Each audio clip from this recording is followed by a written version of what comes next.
Yeah.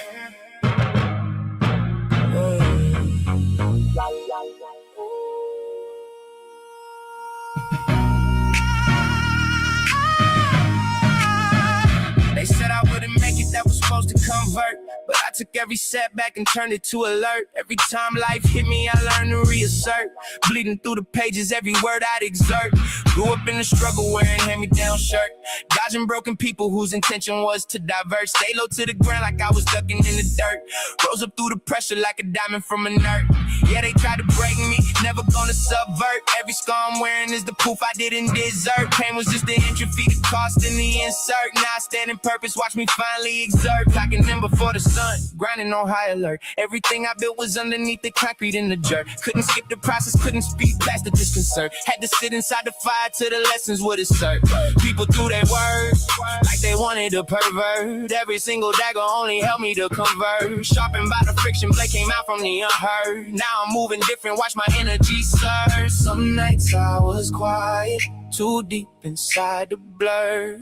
Swallow all the feelings, let them stay on high alert. But silence taught me something. Healing starts where it hurts. And the ones who push through pain are the ones who get deserved. So let them underestimate, let them stay unhurt. Real ones know the grind lives underneath the surface in the green. Every bar I'm spitting is a scar turned to a shirt. Wearing all my story, yeah, and that's the whole dessert. The artifact animates each bar, dropping in line by line with the round word. Let up per section.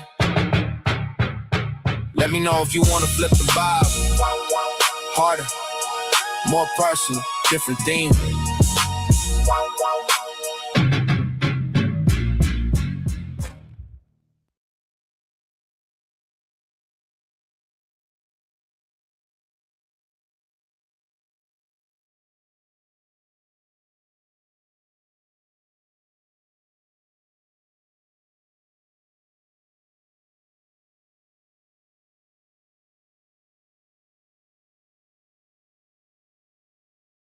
All right. We are coming at you live here from our GAB studios. We are rocking with your boy, YUUNGMOOLAHH, here at the YUUNGMOOLAHH Express, where we are coming at you tonight with our macro analysis, our top-down view from 50,000 feet in the sky. We're going to look down upon this fantasy best ball landscape. And so this is what we're doing today. We're coming at you with GAB presents Machiavellian Thoughts. When you get into the mind of Manchin, the mind of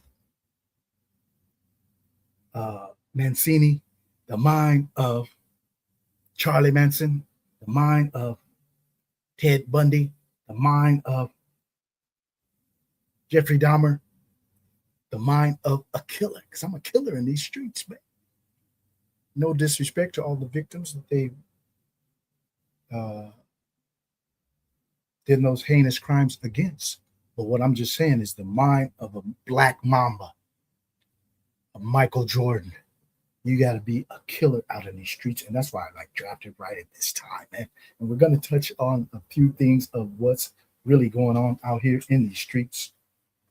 All right, so hold on one second as we turn off this fan. Interfering with my microphone. Check one, check two. And so we're going to go ahead and get into our Machiavellian thoughts. And we're also going to bring you a draft. Yeah, we're coming with a draft, no doubt about it. So let's go ahead and jump into this after the intro. We'll to divulge into this discussion of what we're talking about here with our view from 50,000 feet above. After this intro, here we go. I read the board like maps. 3 moves ahead, no cap. You draft on vibes and dreams. I build my league from scratch. My bench got hidden gems. Your roster full of names. I spot the league before it shows, then pour salt on the game. I trade like a casino, flip risk in the gold. You chase last week's fireworks, I chase the box score code. I know the soft matchups line up buffets and rain. I turn a sleepy Sunday into a money train. Check the line, I'm locked in. Every we got teeth. You bring a hot take, I bring season long receipts. I got the crown, I got the crown. Draft day, I run this town. Stack my wins, cash my clout. Say my name when lights go out. It's your boy YUUNGMOOLAHH, man. All right, we are back, and we are gentle and blissful, gifted and beautiful, generous and benevolent. Most appreciatively, we are grateful and blessed. Skylines to achieve and build. GAB Sports. It's your guy, YUUNGMOOLAHH, and we are rocking in solidarity with our fellow brethren in Canada. Prayers go out to all of you out there who are impacted by these wildfires, because being in California, we know about these wildfires, man. In some seasons, they can get really out of hand and just out of control, and so all the smoke and stuff is not a good thing for any forms of life, wildlife, the water, the marine life, as well as us humans on land. So our prayers go out to all of you, and we are in solidarity, rocking the Toronto Blue Jays hat with our brothers in Canada. And yeah, so what we want to really talk about is this fantasy best ball landscape, and we're going to do that top-down approach. That's why I'm looking at you from up above, and I'm coming down with a macro analysis. And really, it comes down to just a few things when you're just really looking at best ball as it relates to football, as it relates to this particular time of the year. Right? We haven't even started training camps, and I'm out here listening to all these folks. You hear this kind of chatter, you hear these kind of chatter of people, giving their opinions and all that. And what's they're giving these opinions with is with all this certainty, right? And we ain't even started training camp, but everybody's just certain that this is a great play, certain that this is a bad team, certain that this is the best team, certain that there is no damn certainty right now. How you certain of anything in the NFL, which is the most uncertain team sport in all of sports? The NFL is the most uncertain of sports, where teams go from worst to first. Players break out each and every year. Players have bounce back seasons. You being able to try to predict NFL is how Vegas wins all the money, because people think they can predict so well the NFL. This is the most uncertain of sports, but yet we got people out here chiming in that this team's going to be horrible. This team is just good. This player is the best. In comparison to what? Another player on his own team, another player around the league. I mean, there's just no certainty that we can be that assured of as when it comes to the NFL. Case in point, the New York Jets, the Arizona Cardinals. People are so certain that these teams are just going to suck. The Miami Dolphins. How can you be that certain when these are NFL players that each team has? Each team has first-round picks. Each team has talent on their rosters. The spreads are like -4, -3, but you're certain that this team's going to suck and this team's going to be great. And yeah, we know Vegas sets these expectations, projected points and all that. Again, we are 2 months away from the season. We haven't had a training camp snap yet. Yet we're certain about the pecking order in these rotations for the backfields, the wide receiver cores. We're just that certain. And then, so when I'm looking at this top-down approach, we're looking at pockets, right? Because there's varying degrees of uncertainty. There's not certainty, there's uncertainty. So we're going to say varying degrees of uncertainty all throughout the draft board, let's just say, right? And so when we're looking at basically, this is, just summarizing what we're looking at. The first few rounds are always have a little bit more or less uncertainty than the rest of the drafts, right? We're going to go in terms of uncertainty because that's going to hammer across my point. So there's less uncertainty toward the top end of the draft, obviously, right? And the further you keep going down the draft, you get to about the 10th round. This is when things get a little gray. Is this guy really a starter? Is this guy not a starter? So to have this total confidence that 2 months away that we know all this stuff in the middle of the drafts, 9th to, let's say 10th to 13th rounds, that you're just that confident this guy is the guy. No, you're not confident in that. You're not certain in this. This is when the level of uncertainty rises, and then we get toward the later end of the draft, which is where I want to really hammer my point, and that we're going by a market ADP, right? The market consensus sets ADP, right? This is what people value each pick at. And so we're just going by this ADP set by the market, right? And the market consensus becomes our ADP. And there's 3 different groups of people we want to look at here. The setters, the market setters, which I'm proud to say, and I'm gonna humbly say, I'm a market setter. Right? I got archives. I can show you the markets I've set on certain players out here. So being a market setter means, okay, you're hammering dudes at a certain price. And so you're setting a market for this guy because you're hammering the dude. And so your market's already set. And you set it for the rest of the people too, because they may have not really been hammering this dude, but then they keep seeing you doing this, or they keep seeing you doing videos, and then you are basically touting these kind of dudes that you're hammering. And so you're setting markets in your own kind of way, right? And then you have what they call the market movers, which I will say also very graciously, I'm not a part of the market movers because my sphere of influence hasn't reached that level yet, right? I'm okay saying that. That's a fact.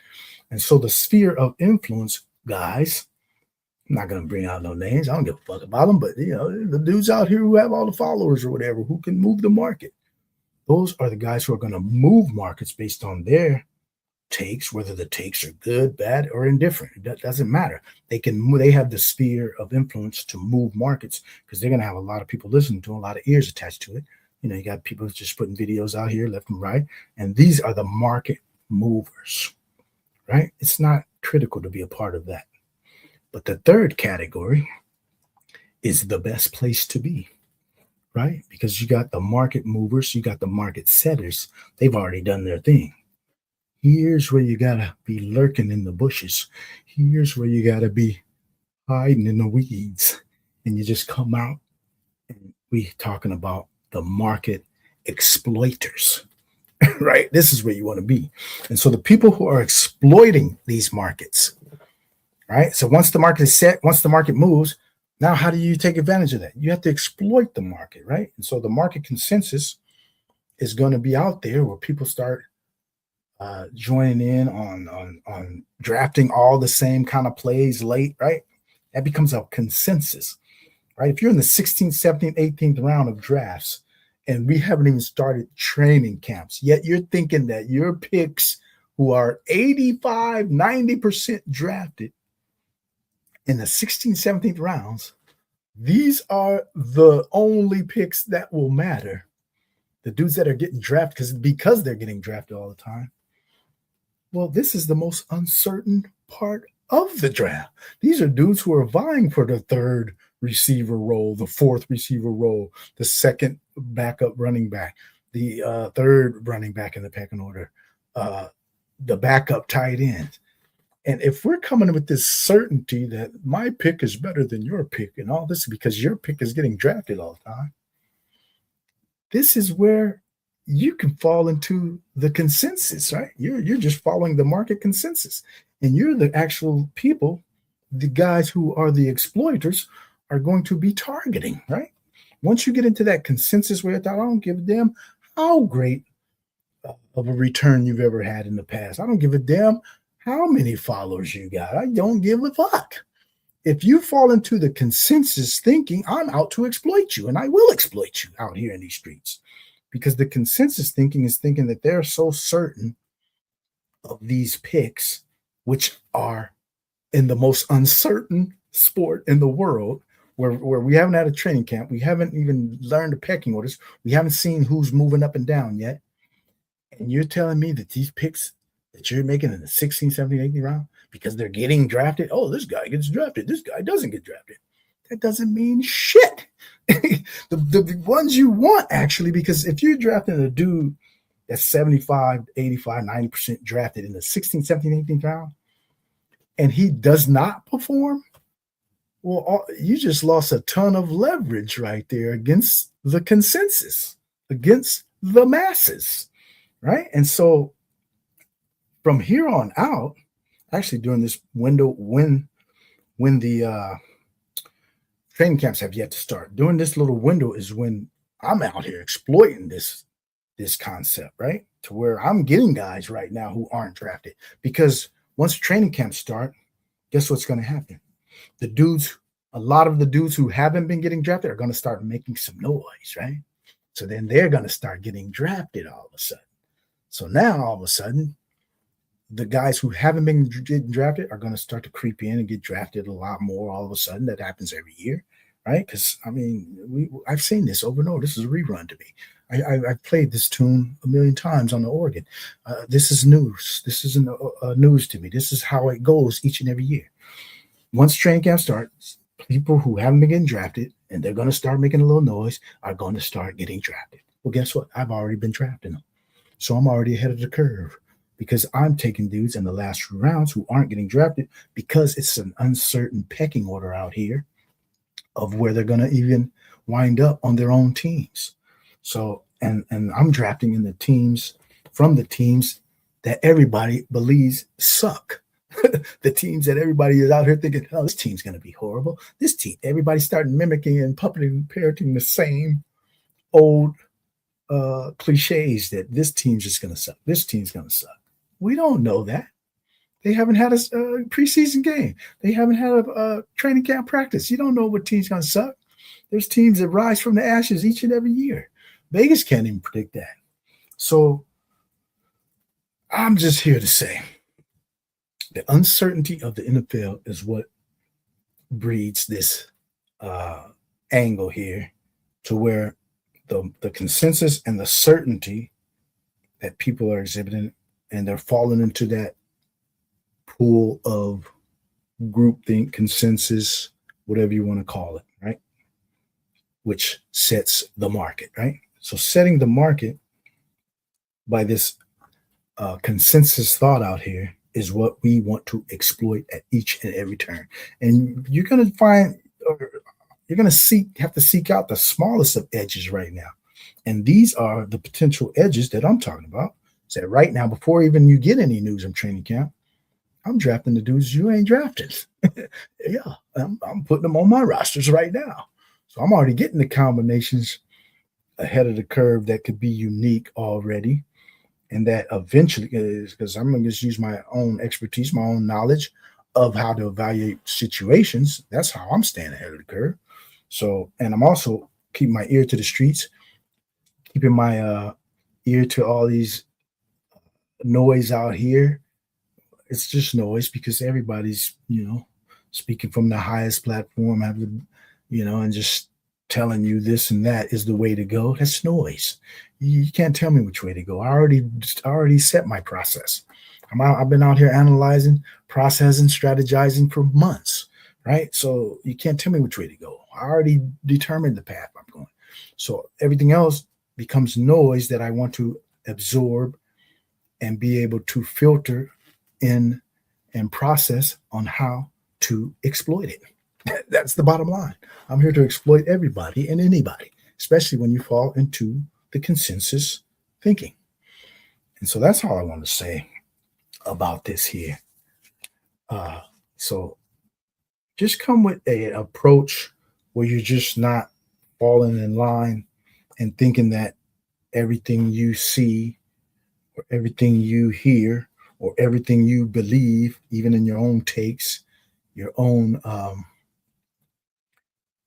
personal takes and biases, you have to understand that you have to go against those sometimes, right? Because we're not going to be right in most of our stances. It's just the way of the NFL. It's too uncertain, and you're going to have a lot more misses than hits. And so to say anything with certainty right now, before any training camp is went underway, is just a load of crap, right? Because there's no certainties when it comes to the NFL, right?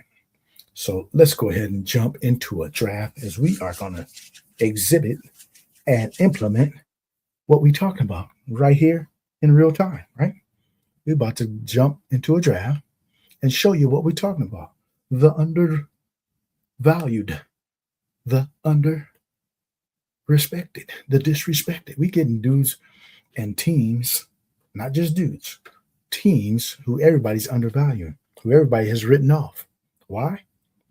Because we're looking for leverage. Why? Because this is the NFL. Why? Because every team has talent. Why? Because we don't know shit out here. All I know is game theory. And game theory is telling me don't follow the crowd and don't follow the consensus, right? So that's all I'm saying. That's my angle. That's my leverage. That's my take. Let's go ahead and get it right now. As we're going to jump into a draft, let's go ahead and check on the chat here. We got our guy, Marvin Me. Yo, what's up? All right, how you doing, my man? All right, we're about to jump into a draft right here. Which contest we jumping in? We are jumping into the fast puppy. I want to get some more of these in. I've been drilling them most of the day. And so we're going to jump into a fast puppy right here, right now. Let's go ahead and get it. All right, let me go ahead and adjust my screen here. Okay. Let's jump right here. Take this off. Yeah, we're jumping to a fast puppy here on Underdog. And we'll do that right here. Right now, we're going to jump in 10 seconds. Fast puppy over here on Underdog. 10, 9, 8, 7, 6, 5, 4, 3, 2, 1. We are entering fast puppy right here, right now. All right. Well, thank you for joining us here at GAB Sports. Go ahead and, as you come on in, smash that like button if you will. We appreciate that. The algorithm loves it. And also subscribe to our channel if you haven't already, because we have a subscriber goal here that we are trying to achieve. So let's go ahead and get that in front of you right here before this draft starts. We are on the road to 300 subs here at GAB Sports, and we can only do this with your help. As we are winding down, well, not winding down, we are in the middle of the hot best ball summer. So, but before the end of the hot best ball summer, which will be early September, very end of August, before week 1, we are trying to reach our goal of 300 subscribers. And if we do that, we will bring to you our week 1 DFS top plays, because we are in the DFS streets as well. You can check out the archives here as we started last year. And also, we will bring our top picks, our pick'ems in the NFL. So we're going to go ahead and do that. If we can reach this subscriber goal of 300 subscribers, go ahead and subscribe today. As you come on, man, smash that like. Thank you for joining us here at GAB Sports. Let's get this draft cracking. Oh, we got the 101. Let's go, man. I didn't even see that. We got the 101. We are in the building with the 101. All right, this is my free draft tool if you don't already use one. Oh, you got a free draft tool? I'm really not into tools, but that's great that you do have one. Did you get in this draft? All right, so we got Gibbs. Are you in this draft with us? Yep. Yeah, I'm not a tool guy. I'm going to trust my own process because I've been at this for decades, and I really don't utilize tools. Tools are basically everybody else's rankings or whatever, and I trust my own rankings first and foremost. always and forever. So I'm never going to be using a tool unless I create it. But it's great that you have one, my man. You can go ahead and share that, and maybe I can find somebody who might want to try it out. Now, is it a draft assistant tool or is it like a draft analysis tool? Because if it's an analysis tool, hey, man, I might be interested. But I don't need no tool that's going to tell me who and what to draft, though. But if it's just a tool that's saying, okay, like an overlay type of thing that shows you all your combinations and your exposures and all, yeah, I'm with that. Go ahead and share. Yeah. No doubt. But yeah, thanks for joining us, my man. Our guy. Oh, you had 3. Okay. I know, ball guy. Yes, you do. And we do too. Oh, you had number 3. All right. Number 3. All right. Peep the site for 2 seconds. I don't see you, man. Did you post it somewhere? Post it in the comments, actually, so that more people could even see it. All right. So if you put it in a comment, then that'll kind of make it even more visible to even more people. So feel free to go ahead and post it in the comments. I don't mind if you advertise a little bit. I'm glad you asked me though, but yeah, I'll go ahead and post it in the comment, man. Your the website for the free tool. You can post it there. I'll check it out. But yeah, we're going to check it out later though. Yeah, we can do that. All right, we're going to go ahead and put on a little bit of music here, a little bit of background to set the mood as we are up here in 4 picks on our fast puppy draft here on Machiavellian Thoughts. Man.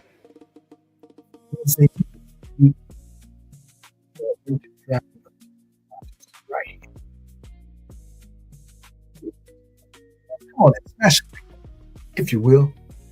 Kick your shoes up, and we will jump into a couple of drafts. All right. Will Sweepyhead. Okay, that's you. All right. Yeah. Let's go ahead and see what we want to do here. Do we want to pick and share? Yeah, I think we want to pick and share. I haven't taken many of them. Take Pickens with one of those picks.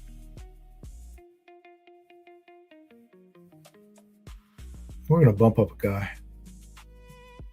We're going to bump up a guy who I think could be sneaky this year and pay off this value anyway. We're taking Ibuka. Could be this year's JSN, right? I'm not going to say it with certainty. I'm just going to say it with probability or a likelihood or a possibility or whatever the range you want to give it.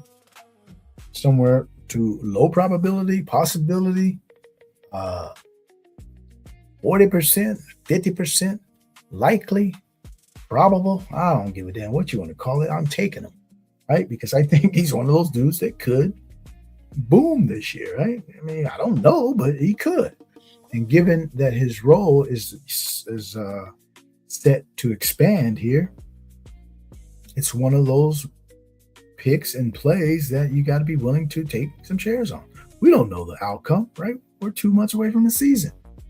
That's what we talked about here, right? The uncertainty in the NFL. You got to mix in the combinations, right? That's why I'm doing this. That's why I'm taking Ibuka right here, because I'm mixing up the combinations because I don't know who the hell is about to crush or not. But I got a bucket of players that I do like and I do believe could possibly do it. And so we mix them in here, man. That's the name of the game. So when you do this all throughout the draft, including the middle portions, the late portions, the earlier portions, when you're mixing them all up, that's giving you a better profile, a better portfolio, a better combinatorial selections, right? To where you're adding a little bit more diversity to what you're trying to do out here and attacking these contests. But if you're just doing the same old thing, following the ADP, just taking the same combinations, just believing in the same teams, because your take is 100% correct, right? And you're just doing that like almost like a robot, especially here right ahead of the training camps when things are really about to shift. And a lot of people gonna get an eye-opening experience here, right? It's gonna be a rude awakening when all of a sudden these teams that you've been just dismissing, these players you've just been disrespecting. I mean, I'm watching these people evaluating Tootin over the past few weeks, and I'm like, what the fuck are you looking at? And what are you talking about? Do you not know this dude has most of the traits that suggest he's about to just rip this shit up in the NFL? And you talking about, oh, this dude, he ran and got tackled pretty easily and all this type of shit. I don't give a fuck. Did you look at the stat line? Did you watch the game when he came in? The juice that he exhibited in the game compared to the other players in the game? Did you see he got 4 touches for 51 yards? Yeah, did you see that? Which means 51 yards on 4 touches. Did you see that? And did you see that they just pushed a dude out of the door and basically cleared the runway for this dude to shine? And you talking about, oh, he didn't break a tackle right here? Who gives a fuck if he didn't break that tackle? Did you watch his whole highlights? Yeah, I'm going off. I don't give a fuck who you are. I'm telling you what the real shit is out here. A dude like Tootin, his profile is immaculate for him to, and his opportunity is about to be sensational. So if anybody is slowed on this one, if y'all still waiting in the barn while everybody else has hitched up their horses and then ran around the track 10 times already, you stay in the barn. Y'all stay in the barn on this one. Because we didn't already evaluate this one since day one. And when I talk about market setters, when we talked about that, the setters, movers, exploiters, I'm a setter and I'm an exploiter. So, yeah, the Tootin market, I set the market. Not a question. We can go to the archives. We can go back to February when I'm hammering Tootin from the jump. From day one. I entered best ball for day one. As soon as they dropped the first day of contest, I'm at them. And so we was hammering them way back then. Yeah, we got the archives. I was in all y'all drafts. I saw who was doing what. Yeah, I'm the Tootin market setter. Not a question. So we know what we're talking about over in these streets, man. We're not to say that it's a done deal and it's going to be a smash play. Maybe it doesn't. Maybe he disappoints. I doubt it. But we'll see how that goes. And then now I got to be a market exploiter because I'm not a market mover. You got the other touts that's going to move the market and all that. But once you do move the market, which could be, that's not necessarily a good thing because you move in the market. Moving the market just means the consensus thought changed. So once the consensus thoughts, I'm back to exploiting. So now I might not draft you no more. Why? Because I got plenty of bags. Once the market changes and adjusts either up or down, then you got to look at, okay, now where's everybody going now? So if everybody's going a certain way now because the market has changed, now you got to look to exploit all of those people that are going down the rabbit hole a little late or a little incorrectly. So the market setters and the exploiters is where I aim to be. I don't care about moving the market. My number one job is to exploit the market. Yeah, that's what we trying to do. And so let's just go ahead and stay on point, stay on brand. And so from day one, we got our strategy, our process. We refining our process. We developed our strategy, as you can see here in our roadmap to week 17, which we documented and chronicled right here at GAB Sports in the early weeks of pre-draft. And those tidbits, those angles, those gems, those jewels are still in play to this day. Yeah. We still practice a lot of that as far as it was a roadmap to week 17 for the pre-draft, but a lot of that still applies to our best ball journey through this post-draft as well, right? And so yeah, we already got our strategy outlined, our blueprint developed, our process refined, and now we just execute, right? And this is a great time to draft the times right before training camps, because you got a lot of people, like I said, are just being too certain about shit, and the training camps ain't even started. How do we know who the second, third receivers are in the pecking order over in Atlanta? We don't know what the fuck is gonna happen there, do you? So if everybody's drafting Zachariah Branch, like he's just automatically the second dude. Oh, we don't know that. There could be two dudes behind that might be better than him right now. How do we know who's gonna be the number 1, 2, 3 in Cleveland right now? Do you know? No, you don't.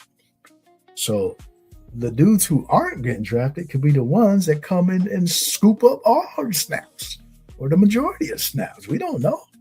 There's a Cedric Tillman still there. Isaiah Bond is there. Jerry Jeudy is there. How do we know these two rookies is just going to come in lighting shit up from the start? We don't know that.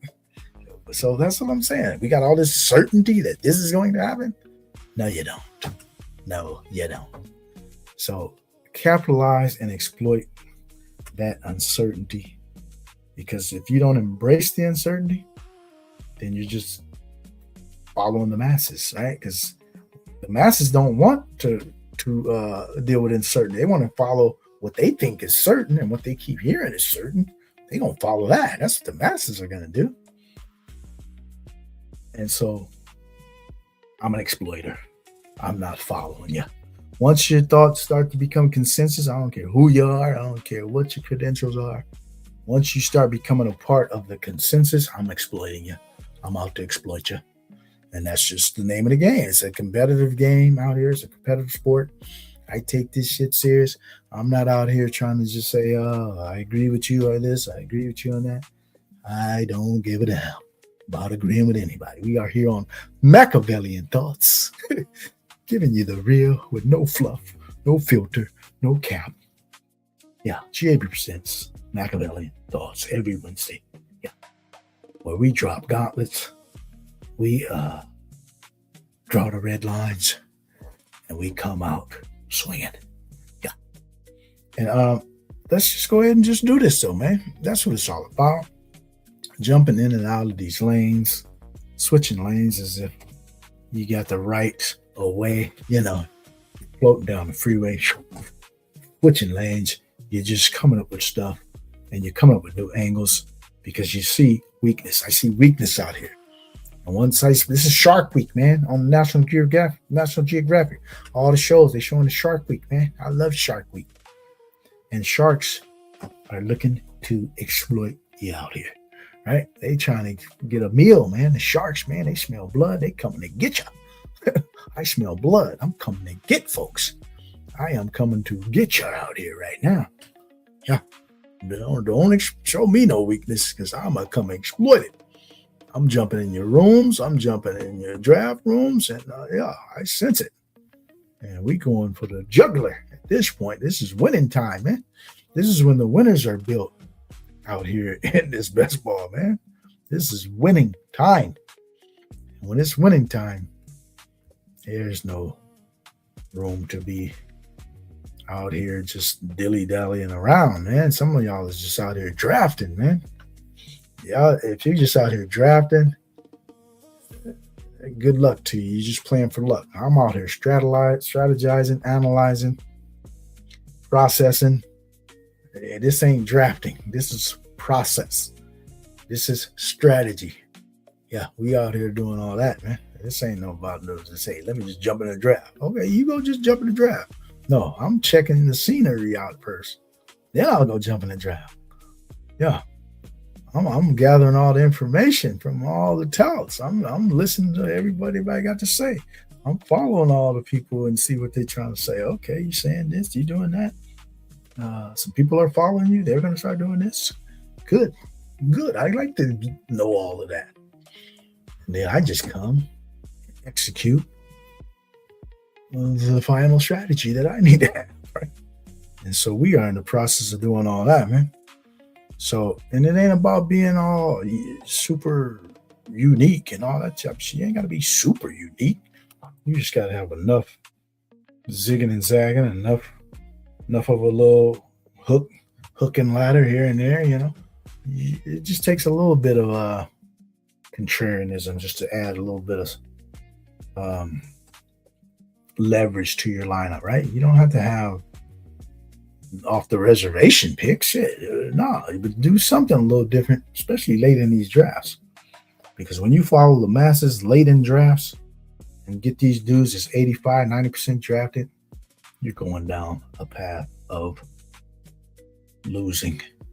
Yeah, because the 80%, there's no 80, 90% dudes that should be drafted in the 17th, 18th round. If the dude is being drafted 100% of the time in those rounds, that's a losing play. 90% of the time.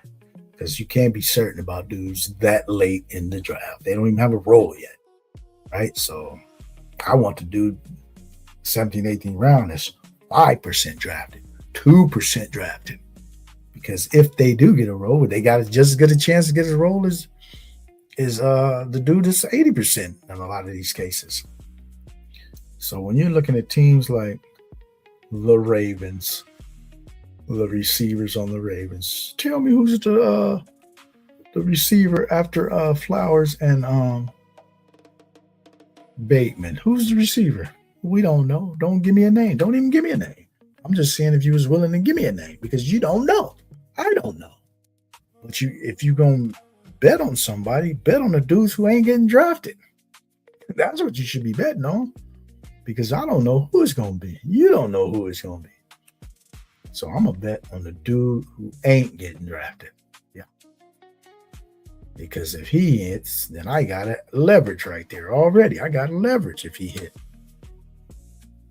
All right. We're going with JCM. Yeah. We'll go with JCM. And then we're going to have to add Baker Mayfield. With our Ibuka pull up, since we pulled up Ibuka, you might as well get his quarterback. If we thinking that Ibuka is going to smash, so we pulled him up, you damn well if his quarterback is available, I'm going to get him. Right? We connecting dots out here, man, to where if I'm pulling up a dude, I see people pulling up dudes, pulling up Zay Flowers, pulling up Ibuka, pulling up whoever. But then they don't get the quarterback. Well, what you pull the dude up for? If you pulled the dude up well ahead of his ADP, that's telling me you think he's about to crush. Well, if he's going to crush, isn't his quarterback going to have something to do with that? I don't know. Am I making sense or not? I guess. I know I am, but I see people do that shit all the time. Pulling up these dudes well ahead of ADP, then they don't complete the assignment. The assignment was get his quarterback. You done pulled him up. Get the quarterback now. But, you know, what do I know? What do I know? All right, we are coming at you here on Machiavellian Thoughts. All right, so we're going to go ahead and switch this view. You got too much of my rankings already, so I'm going to have to switch them up. So we're going to switch the view right here. Let's go ahead and do this like Brutus. All right. So let's switch the view so we can show you the rest of this draft here as we are in the 11th round, coming around the corner in the 12th, coming out in the corner in the 12th. So through 11, we got a 2-3-6-0, 2-3-6-0. We got a Niners double. We got a Tampa Bay single. Oh, yeah. This team about to smack. This team is about to smack over here on Machiavellian Thoughts. Yeah. We're going to go ahead and do a couple drafts here tonight. Thank you for joining us here as we are winding down here. All right. I don't think I can comment while you're live. Oh, yeah. Yeah, I'm not going to be able to check it right now anyway. So if you want to just go ahead and put it in there later, because people ain't going to see it in the chat later, but they'll see it in the comments later. All right. Either way, man, however you want to do it. FR, for real. What's your unique exposure? Well, I'm not sure, but I would guess it's a little above the field right now. And probably rising a little bit too. We are on the clock. Let's go ahead and see what we want to do here. We like this guy. Do we want to get 2 backs right through here? Nope, we're getting 1. We're going to take 1 back and 1 receiver. Which receiver do we want, though? Which receiver do we want?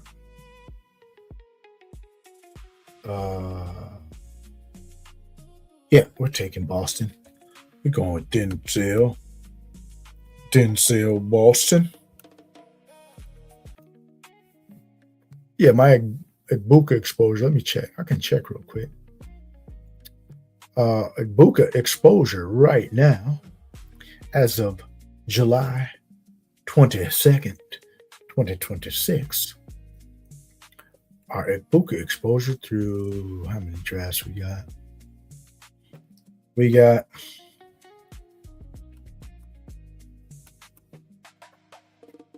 209 drafts. So we got how much Ibuka? Uh-oh, I'm still scrolling. Oh, I found him. 9%. Yeah, just slightly ahead of the field, pretty much even, but on the rise. So we'll probably end up 11%. I would assume somewhere around there is where I can see myself ending up on him. But we're at 9 right now, and it's climbing a little bit. What's up, Game Titan? How you doing, my man? We are going to jump in another draft here as well on GAB Presents Machiavellian Thoughts. Go ahead and smash the like as you enter the building. We appreciate that. The algorithm loves it. So you got 26%, 266 drafts. All right. Yeah. Great, man. I think he's one of those dudes who could really outshine his expectation. And it's coming down to there's a lot of dudes, though, in the 3rd round who I kind of like. So I don't think I'll be that high on him, although I don't fault anybody for being that high on him. Because if he's the JSN of last year, this year, I mean, damn, that will be, JSN was winning leagues, right? His advance rate was super high, and he was winning leagues. So if he can come close to that, I'm not even going to say he's going to do that, but even if he comes kind of close, which is within the range of outcomes, right? Then, yeah, it'll be a great pick to have that much. And so I think there's several dudes in the 3rd that could really crush. So that's why I won't go overload. If he was in the 4th round, I would probably be smashing him a little heavier. Well, actually, the 4th round and 5th round are almost even. But 3rd round is one of those rounds where you can take a lot of running backs too, which could help your team in different aspects.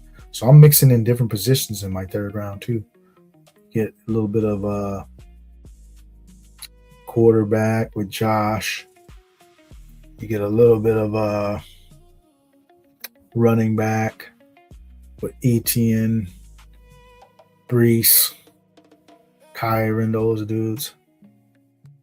Jeremiah Love. So you can get different positions too in the 2nd round or 3rd round. But Ibuka is starting to kind of stand out a little bit. That's why I didn't mind pulling him up right there. All right, what we got? 12470. We're going to take a tight end. We need a tight end. We're going to take a running back. So we got our first tight end, which will be a Jet, who I am high on these Jets, man. The Jets is one of those teams where everybody's dismissing them. Oh, they got Geno. Oh, they got Frank Reich. Okay. They also got hella talent. They also got a good offensive line. So, and they got Geno, who can put up some numbers, right? Didn't do well last year, but he was on a bad team. The Raiders were horrible, right? Bad. They weren't coached well. They didn't have a good offensive line. Okay, so now he's in a lot better situation. So I'm not ruling out the Jets as being actually pretty good this year, and especially good on offense. So we definitely rocking with some Jets this year, man. Yes, we are. We got a 2, 5, 7, 1 through 15 rounds here. And let's see what we're going to do on this next turn. I can see where we need to be looking. And we will definitely be looking there. So let's just go ahead and see how it's going to shake out. All right, let's go ahead and move this draft board down a little bit. Thanks for rocking with us here on GAB Sports presents Machiavellian Thoughts, where we went over our macro analysis of this best ball landscape here in 2026, where we are basically exposing all the certainty people out here, because you ain't certain about nothing in an uncertain sport. There are no certainties, especially right now when training camp hasn't even started. No, you can't give me that argument that something is for sure, or that this dude shouldn't be drafted, or this dude should be drafted, or this dude should be ahead of this dude, or this dude should be hit behind this dude. Don't want to hear none of that, because it doesn't matter. It doesn't hold any weight. That's just your belief, right? So we all gonna have our stances. We all gonna have our beliefs, but when it doesn't add up, if it doesn't add up, just hold on to it, because we putting stuff out here in the archives. This shit is permanent. So when I go on record with something, I'm going on record 10 toes, man. I'm standing by everything I say. So I'm making sure that I done the proper research, the proper analysis, and evaluate the situation, man, before you come out and make a big, strong stance. But otherwise, there's a flaw in the analysis. So, man, where's the tight end we was looking for? Is he still there? Is he still there? Nah, what this dude took him for? You taking the tight end for? You didn't need him. You didn't need that dude. No, you didn't. What running backs I like this late? Oh, they all gone too, huh? All right, we rocking with Patrick Freiermuth. And then we will take, going with T-Ferg, double tight. Do we want the double tight? We'll take it. We'll take the double tight. T. Ferguson, Freiermuth. And now we got one click left. Let's see what we're looking like with the one click. We got one click left. I got Will Sweepy is in the 3 hole. He got a 2.582. All right. We'll go ahead and review your team too as well. On our exit of this draft, we'll go ahead and review your team, my team.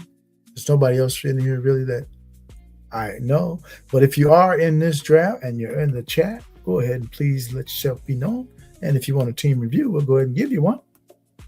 Yeah, at your request, just for joining us here on GAB Presents Machiavellian Thoughts. We go ahead and do that for you.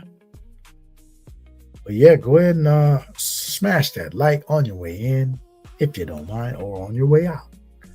Do us that solid, because the algorithm loves it. We are out here doing our thing.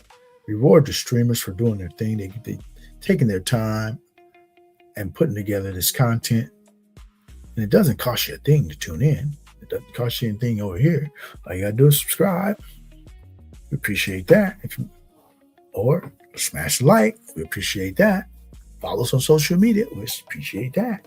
If you want to keep getting these gems, because we are dropping jewels, uncovering gems here, GAB Sports. And might be your best kept secret. Might be your best podcasters, best podcasts. Because we are dropping jewels on a nightly basis. And so we are coming with the strategy. We are coming with the stances. We are coming with the top plays. So let's go ahead and do this like Brutus. Yeah. It's time to get busy because this is winning time. This is the time where we got to press the accelerator, man. This is all gas, no brakes, man. This is where you got to try to win contests. Your picks through these next few weeks is going to set the tone on whether you are on the right track or not. Otherwise, you're just following everybody else. But we don't follow everybody else. We press the accelerator to our own path, and we're going to find out here in the next few weeks if a lot of the stuff that I've been thinking about, a lot of stuff that I've been analyzing, we're going to find out if it's going to kind of fall into play. The people I got projected to be starting possibly, the guys who I think might not even be on the people's radar right now, these kind of dudes step into prominent roles.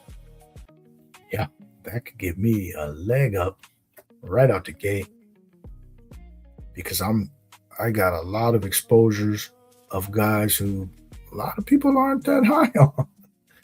I don't mind being in that spot because what that means to me is leverage.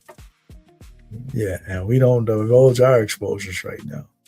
We'll go ahead and reveal our exposures at the end of the draft cycle. And so, because that's what we feel our edges are. Our edges are our rankings and our exposures. So I'm not giving up shit until the end. So we're going to keep those things under wraps until we get to the end. And then I will gladly have a show. We already got it lined up where we will divulge all our exposures. We're going to have our exposure show. We're going to have our breakout show, our breakout players. We're going to do all that at the very end. All right now. All right, so let's go ahead and review a couple of teams here. We got our guy, Will Sweepyhead in the number 3 hole. Thanks for joining us, Will Sweepyhead. And so we'll go ahead and give you a quick review here as well as my team. So we'll go ahead and do your team first, in fact. And we're going to jump right into another one. Back to back. Will Sweepyhead out of the number 3 hole. Our guy started off out of the 3 hole, and we pretty much know where that starts. It's a receiver, right? But you got Drake May, Patrick Mahomes in his 2.583 build. You got Breece Hall, Travion Henderson, J.K. Dobbins, Aaron Jones, Zach Charbonnet, Puka Nacua, Rashee Rice, Terry McLaurin, Jaden Reed, Jalen McMillan, Jerry Jeudy, Jeremy Bernard, Darnell Mooney, as well as Travis Kelce, Hunter Henry, Mike Jaminski, Mike Gesicki, a well-balanced team, I would say. The receiver room, I don't know. I might have probably only went 7 here, but having 8 is fine. Drake May, Patrick Mahomes, can't quibble over that. That's a very strong 2 QBs. One in the 6th round, one in the late 8th. Yeah, so he stopped right there. I can see that. And so, what's your stack partners? Oh, you got Rashee Rice and Kelce. Yeah, okay. And your stack partners with Drake, Travion Henderson, and maybe I would like to see you got Hunter Henry, Dobbs maybe. I don't know who'd you take instead of Dobbs, but overall it's good. You got Kelce instead of Dobbs. I guess it came down to one or the other, huh? Let's look at the draft. Dobbs. Oh yeah, he went ahead of you, so didn't have a shot even. Yep. So Yeah, I like the team, man. You got a good, strong team, well correlated. You got any run backs? Denver, J.K. Dobbs. Yep. And you got Kansas City, any Chargers?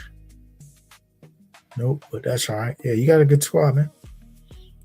Some of the names in the receiver room, I'm not really in love with, but I don't know everything, man. Those dudes, Jeremy Bernards of the world, Darnell Mooney's, they might do something. Shit, I don't know, but I know they're getting drafted, and if they do something, other people have them too. I guess Mooney's one of those dudes that's not getting drafted 100% of the time, but quite a bit. So let's go ahead and check out my team. We got a 3-5-7-3 with Brock Purdy, Baker Mayfield, Shedeur Sanders. Shedeur, I got him as the last pick, so that's telling you he ain't getting drafted all the time. If I got him in the last pick, nobody was going to draft me. And so, yeah, we are on the Shedeur train, no doubt about it.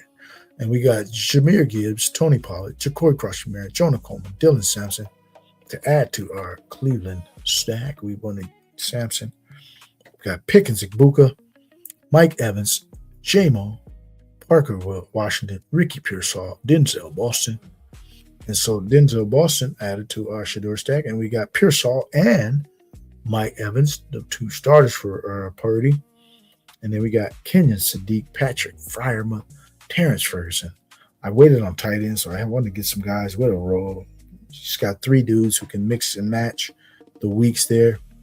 Nothing extravagant, nothing special, nothing out of the ordinary. So, yeah, I didn't really go off the reservation on this team. And sometimes you don't have to, because shit might just fall into your lap and you just take it. So we just took stuff as it was there and that fit the bill, and we're going to roll with it, man. Good luck to us.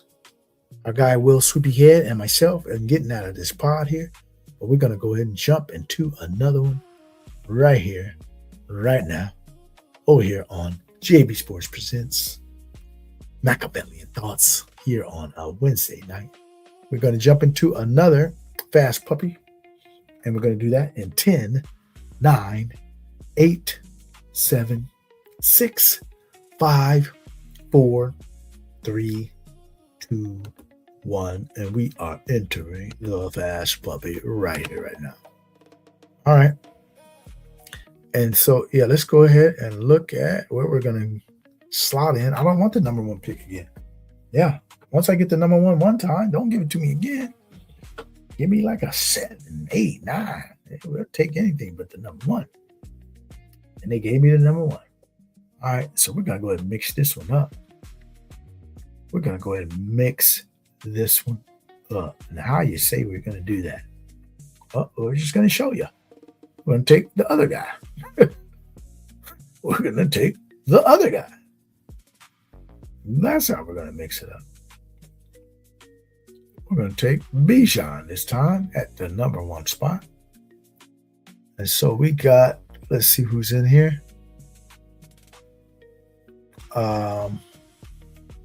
G-Money 15. I think I've seen him before. J-Dub. Sharkley with the Emerald badge. Let's see who else. Don't really know many other names here. And yeah, these fast puppies are starting to fill up kind of quick, man. So we got Bijan right out the gate because it's a 50-50 proposition on who's your number 1 dude, no matter how you slice it. It's even money. We can have our favorites. We can have our biases. But this is a 50-50 proposition on who's the number 1. You can't tell me no other thing. Because you look at the data, you look at the usage, you look at the equity that they have on the team, 50-50, no matter how you slice it. Yeah. Now, we can favor one over the other, no doubt. I can favor one. Hey, man, yeah, that's your favorite. But that doesn't change the range of outcomes that it's a 50-50 proposition. It's still a 50-50 proposition. You just favor one over the other. This is what I'm talking about, certainty in a game that's uncertain.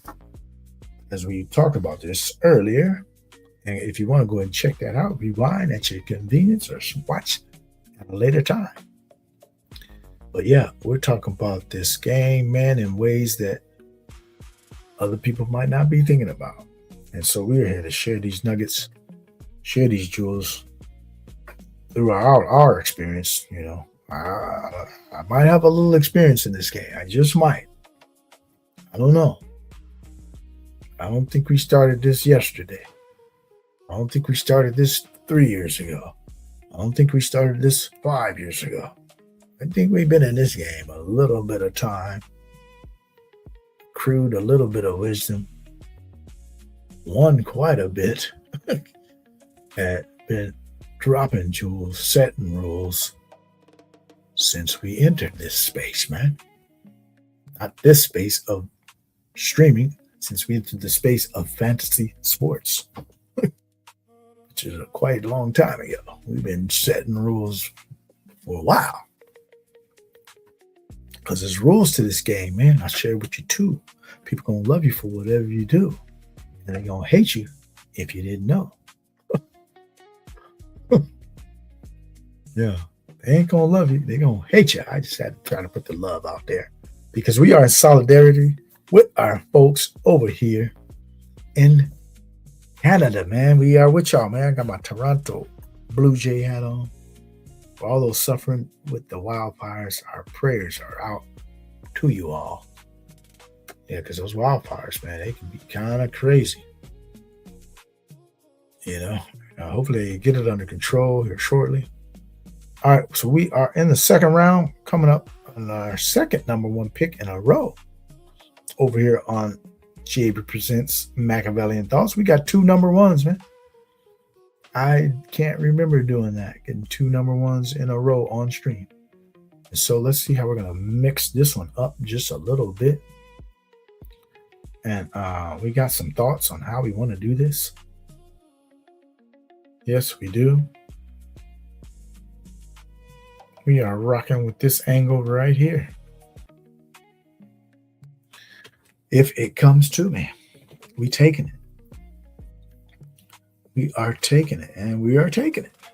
We're taking a pair of teammates here on a team that everybody thinks it's not going to be any good. Oh, well, what if they are? Oh, what if this offense scores a ton of points? What if they get in a lot of shootouts? We're going to have some shares. So we got both Arizona Cardinals, Jeremiah Love, and Trey McBride. And I'm sure they played Bijan in the postseason, right? Is it 16? It's one of the weeks. It is one of the weeks. We're going to check that and verify that right now. It's 15 or 16. I know that. Arizona at Atlanta. Atlanta at Arizona. Which one is it? It is.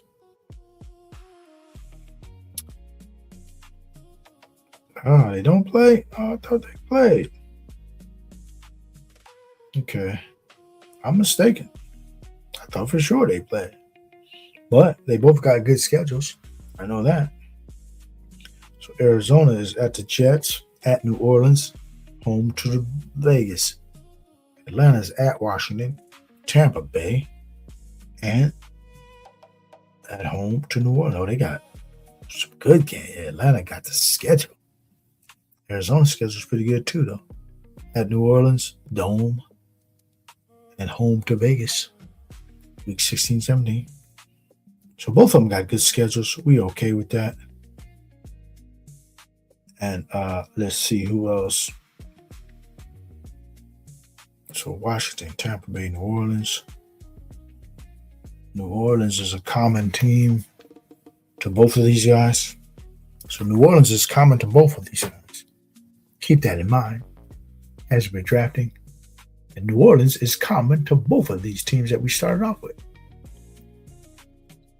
Yes, and we are coming at you live. And go ahead and subscribe to our channel because we are on a road to 300 subs here at GAB Sports. Smash a like on your way in. And if we reach this goal of 300 subs by the end of this hot summer of best ball drafting, we are going to bring to you what? Our Week 1 DFS top plays, top picks. Yeah, we're bringing those to our community of subscribers if we reach these 300 subs. We're over 130 right now, and we will go ahead and do that. And we will bring that as well as our top NFL picks. All you got to do is subscribe. It doesn't cost you a thing. Let all your buddies know, hey, come on over here. Let's go ahead and do this and become a part of this community while we are building this channel from the ground up here at GAB Sports. Yeah, it's lovely out here. We are in a great space doing what we need to do, and we appreciate all of your support out here that we've gotten. All right, we are 5 picks away, and 5 picks away means what? What does it mean? It means we better go ahead and see what we need to do. We got a 0-2-0-1, so we don't have any receivers. And guess what's really plentiful right here? Receivers. The receivers are plentiful right here. Yeah, we got a lot of dudes we like right here. We got players to pick from right here. We're going to take these 2 guys right here. We're going to take a share of Devontae Adams, and we are going to get a share of Christian Watson. Yes, we are. We don't mind pulling dudes up a few picks, especially when on a corner. When you're on a corner, ADP doesn't matter as much because you weren't going to get them later, so it's all about the round that they're being picked in. Christian Watson's a 5th round player. We're taking him at 5.1 instead of 5.6. Who cares? Who gives a damn?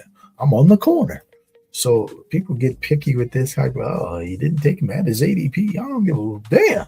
He's in the 5th round. I took him in the 5th round. I don't care if it's above the ADP. It's all about, are you performing to the 5th round of the counterparts? That's all that matters. This is what we're talking about when we're talking about this uncertainty that everybody keeps acting like that they're so certain that the ADP is right and all this type of stuff. ADP is never right. ADP is just the market consensus of what you should be paying. Doesn't mean it's right. Doesn't mean it's accurate. All it means is this is the price people are paying on a consensus average, right? It's the market, what the market has set. And so we are out to exploit that. So once you keep talking all this consensus stuff, you know what we do here? Yeah, you keep talking this consensus stuff, you know what we do? We go ahead and do this right here. What you talking about? What you talking about? What you talking about? What you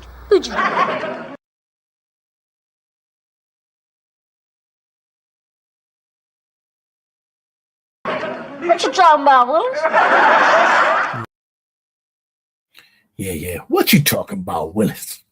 Because your certainty don't mean shit right about now. There's nothing that's certain in a football, man. Football has so much variance involved in it, week to week. It's an event-based sport where plays are made in a game, and that determines the outcome of how well they perform, right?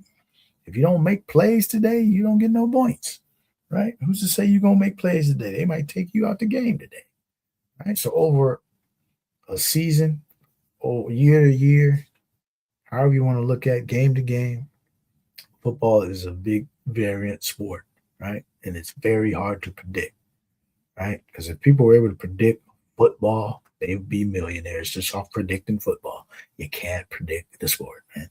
So embrace the uncertainty. Go ahead and take on the angles that everybody's not going. And that's how you get leverage out in these fields, man. We trying to beat 600,000 entries in BBM. 670,000 entries that you're trying to beat. Now, you're not competing against all of them at once, but still, you still have to beat the 12 in your pod, right? Then you got to beat another random because you drafted against the 12 in your pod. But now you get to week 15, it's a random selection of players where players are going to overlap. So if you got all the popular players, you got all the dudes that everybody been drafting. Once you get into that week 15 pod, your dudes is all 100% drafted throughout your lineup. What edge you got? What edge you think you got? You ain't got no edge, especially if you didn't do a construction that was even different. If you didn't get a 0 RB or a hero wide receiver or a bully tight end or some unique structure, 3-4 running backs only, you don't got no edge if all your players is 100% drafted. So you're going to come into where all your players are getting kind of like neutralized because everybody else got the same dudes you got in these drafts. So what did you gain by following this consensus? Yeah, you got out of your pod. Good for you. You got out of round 1. And then when round 2 came, and guess what? You got eliminated. Yeah, because you didn't diversify enough. You didn't take enough chances. So we are trying to just come with stuff that ain't going to be the old, same old. Right? So let's go ahead and chop it up like that. We are not coming with the same old, because when you do, we're going to look at you like this. One more time. What you talking about? What you talking about? What you talking about? What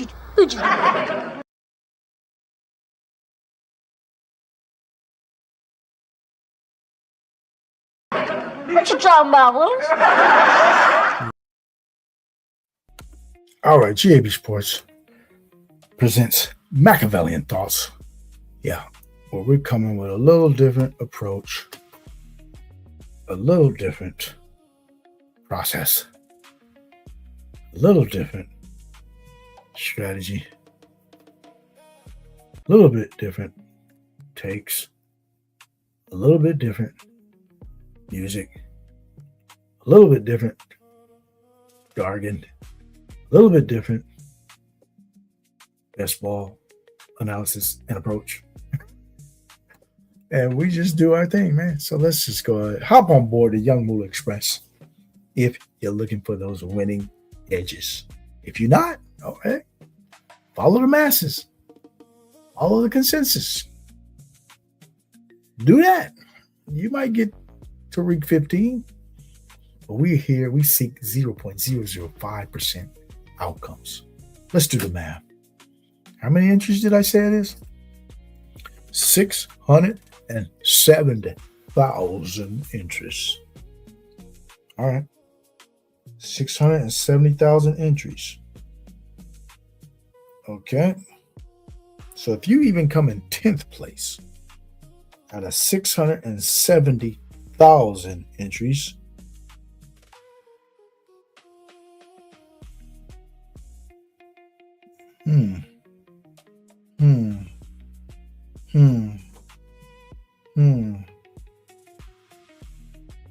one out of 67,000, right, is 10th place. So that is, what percentage is that?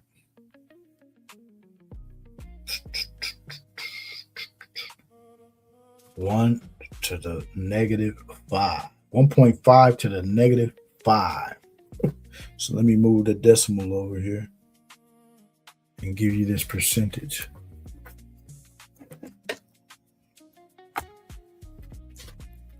All right.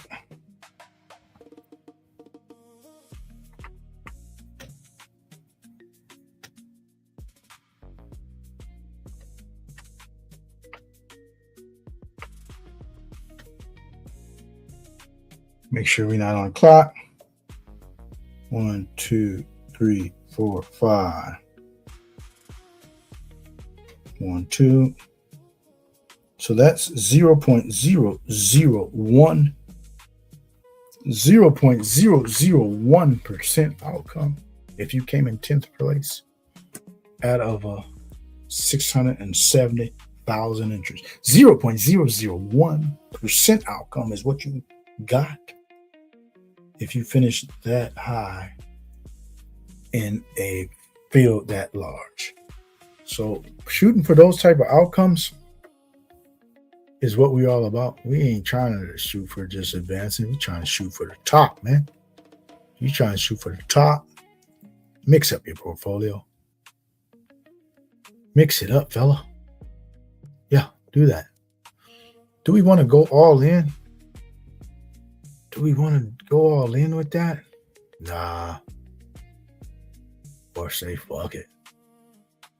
We're going to take a naked Mahomes. Yeah, whoever wanted Mahomes, you should have took him already. I'm going naked. We're going naked Mahomes at 97. And then we also took Michael Pittman. We like Michael Pittman this year. I think he's in a great spot over there with Rodgers, because Rodgers always looks for those reliable kind of guys who know where to be. They run the right depth of route, and they have good hands. So Michael Pittman checks all those boxes. He's not an elite receiver, but he's a very professional and very polished guy who knows how to just, be a good player, right? Be a good teammate, right? And he's available. He makes himself available. So I think this is a good match between Pittman, McCarthy, Rodgers. I think he's a good fit, and I think that's why they went out and got this dude early. See, some teams know what they're looking for, and so they go get it right out the gate. When PhD started, this was his target. They was looking for it, right? So they went and got this dude right away because they know he fits the kind of profile they were looking for. Whereas guys who aren't even signed right now, we just did a show Monday. You check out here in the archives about the unsigned players. If people really were after you and really craved you and really wanted you, you would be signed right now. The Diggses of the world, Keenan Allens of the world, the Debos, the Tyreeks. If somebody really wanted you, they would have signed you already. And so I'm not really trying to fall down this rabbit hole of just thinking these dudes are that valuable. But when there's not a lot of great spots left. Now, if somebody goes down early in training camp, that could also change the calculus here. That could change how these dudes are looked, because somebody might be like, okay, we just lost a player in training camp. Who's available out here? Okay, now they got dudes available. And so that's a potential avenue where these dudes can have some good a good landing spot, a good spot for them to be is that where there's an injury. And so they automatically will move up the pecking order. But if these guys go to a team that already has, players there, like everybody's thinking, oh, you might go to Washington. Is that really a great spot to go to? You already got Scary T. You got the rookie that they're high on, Antonio Williams. You got Chig they just brought over. You got some backs that could be involved in the passing game. So any of these receivers end up over there, that's an okay spot. It's not just the smash spot of the century that they land at, So I'm not going out of my way to really get, roster these guys. And we'll just see how that shakes out. I'm under the field on all of the unsigned dudes as of right now. Under the field. Okay, so what do we want to do here? I think we want to get another one of those. Another one of those might work. Another one of those might work. Got Devontae Adams. We do have Devontae Adams. Oh, he took Baker Mayfield. He took that decision out of our hand. All right. We go this route. We'll KCC. We'll get a weapon for Mahomes.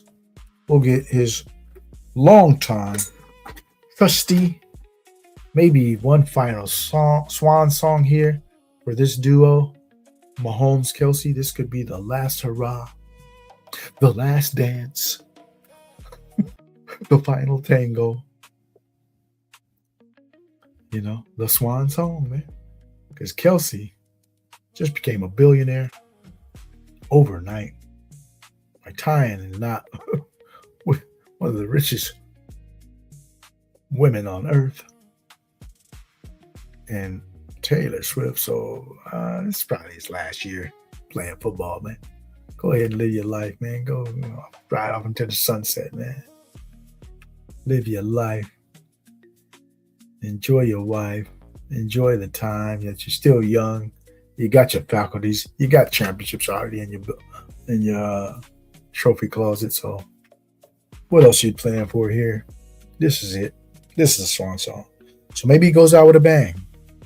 The Travis Kelce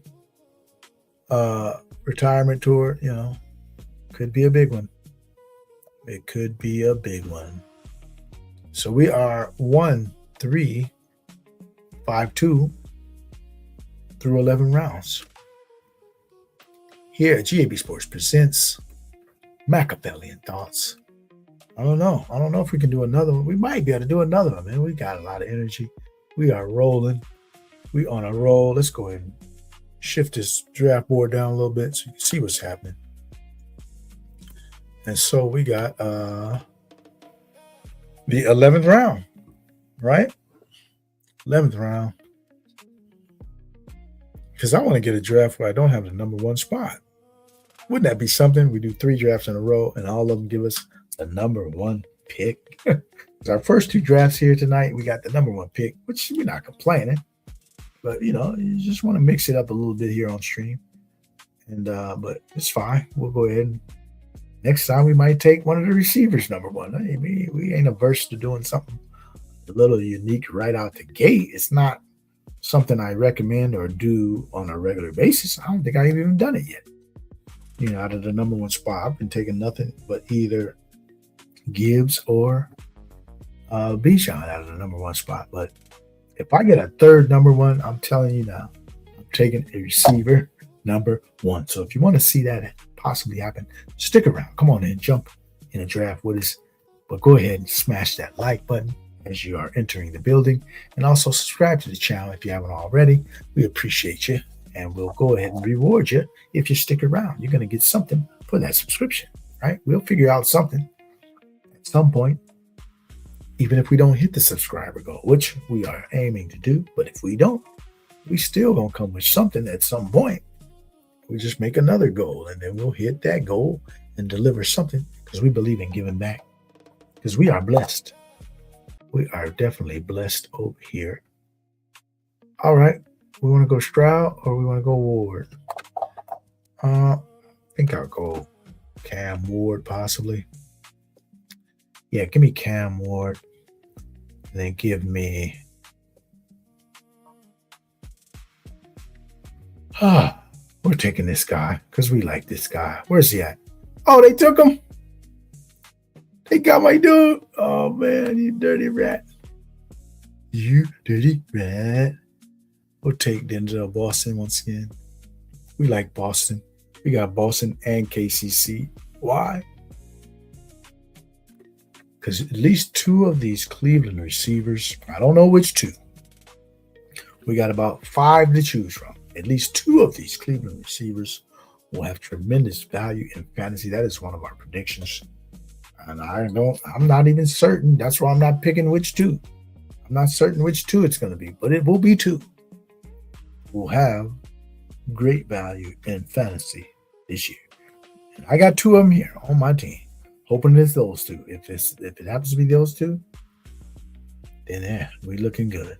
But it will be 2, not 1. It's going to be 2 of them that will have tremendous value this year. Yes, they will. All right, let's rock this. Who we got in the next round?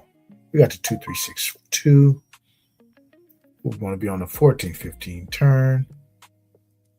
So 14th, 15th turn. Let's see what that's looking like. That will be pick number 168, 169. Let's see what that looks like. Can we get what we need out of those picks? because we definitely don't need no tight end. We got two of the damnedest. We got Trey McBride, Travis Kelce, man. We don't even need to be focusing on tight end, right? We can do some other things on that one there. All right, let's see what else we got. 168, 169. Okay. We can work with those dudes. Yep, we can do that one. Can we work with this guy? Yeah, we can. Oh, I think I know who I'm going to take last. Yeah. I think I know who I'm going to take last. Well, maybe not last even. Might have to pull him up. Some strange things have been happening here. I might pull up my 15th round dude too. We just might. We just might pull up the 15th round.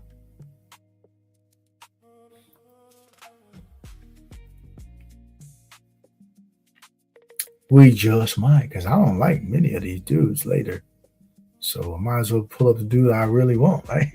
That's how I look at it. These later rounds, 15, 16, 17. If you don't like a lot of the dudes, pull up the dude you like, man. I mean, really. What's the difference? It's a 15th round pick.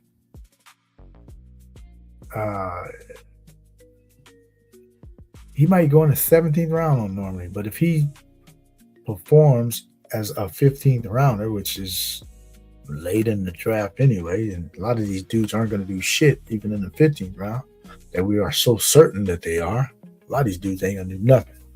So just pull up the dudes you like. All right? Pull up the dudes you like there. Don't worry about the ADP that late. Not at all, man. Not at all. So we are going to do it right here, right now. We want another Tampa Bay player. How many receivers we're going to get up? We end up with 8. Okay. It's fine. But we are definitely pulling up our guy. Should we go all in? Yeah, maybe we just go all in on that one.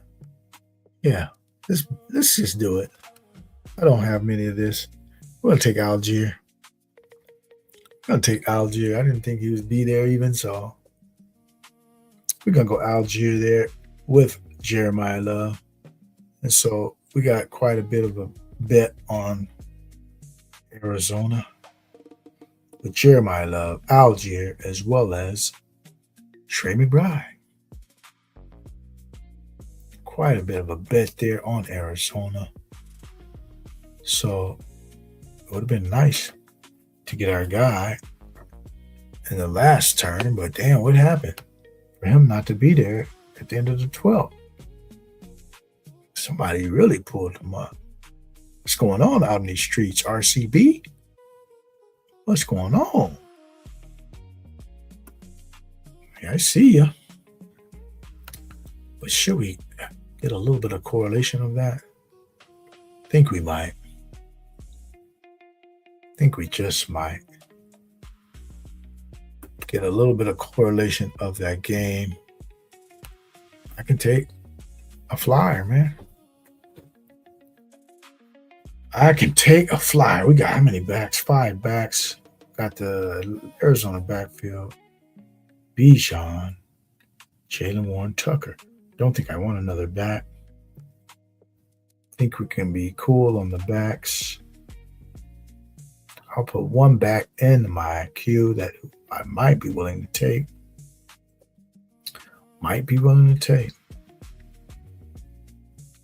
But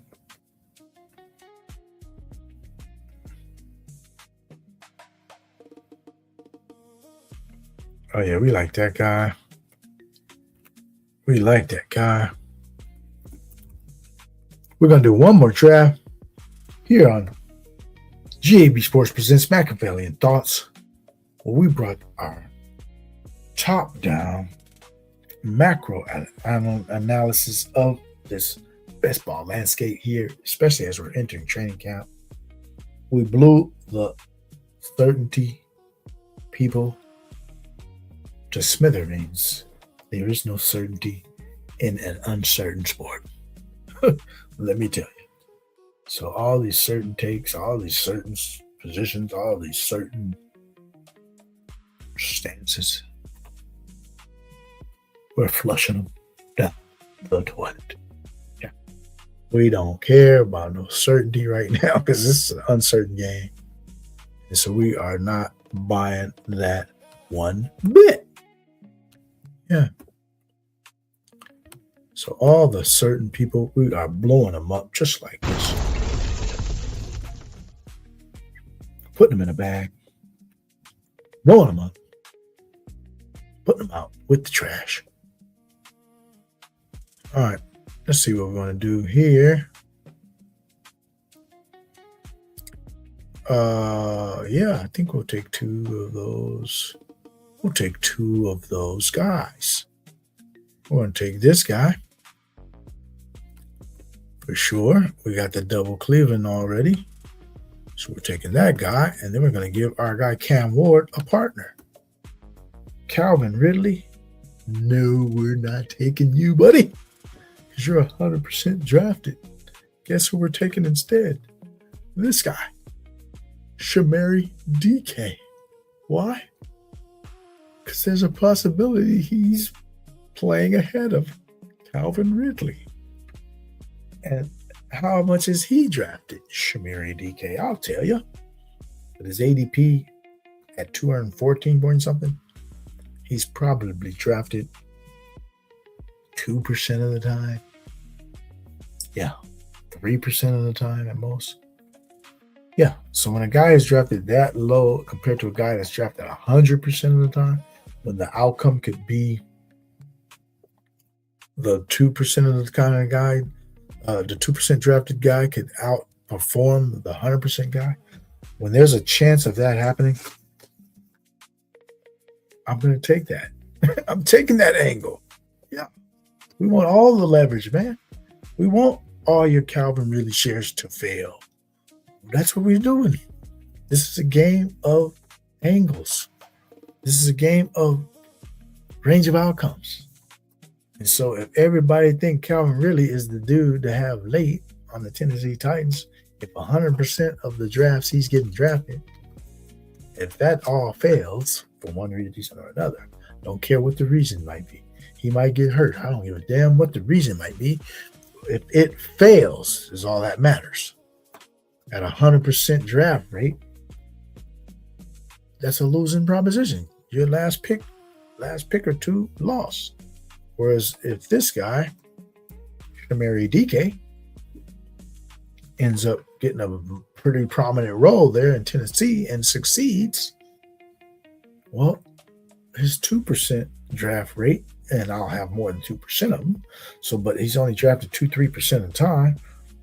Those teams succeeded right there, right? We got the angle right there. If I make the playoffs with this dude, and I'm in week 17, and he's starting because Ridley ain't there no more or whatever. Ridley's falling out of favor or whatever the reason is. And he's like the second, third receiver. And then he has that big game, week 16, week 17. Shit like that happens. And we're going to be there to capitalize and exploit all of y'all with that type of thinking, right? That's just one of many. That doesn't mean that's the only play. There's a billion plays like that that are set up in this draft board, right? Where you can make that same kind of pick with a different player. It don't have to be Shamari DK. It could be tons of other dudes. I'm not going to give you a million examples because now I'm just giving you the jewel. I drop the jewel. You either buy it, you either pick it up and polish it, or you let it sit there for the next person to come through who's going to see the value in that jewel. They're going to see the value in that logic. They're going to pick it up and run with it. Your choice. But we drop jewels. We uncover gems. And we bring you the real talk. That's how we get down. All right. We got one 1 pick left here. Do we want to take that dude? Do we just want to do it? Or do we go with a back? Or do we go with a receiver? Which one is it?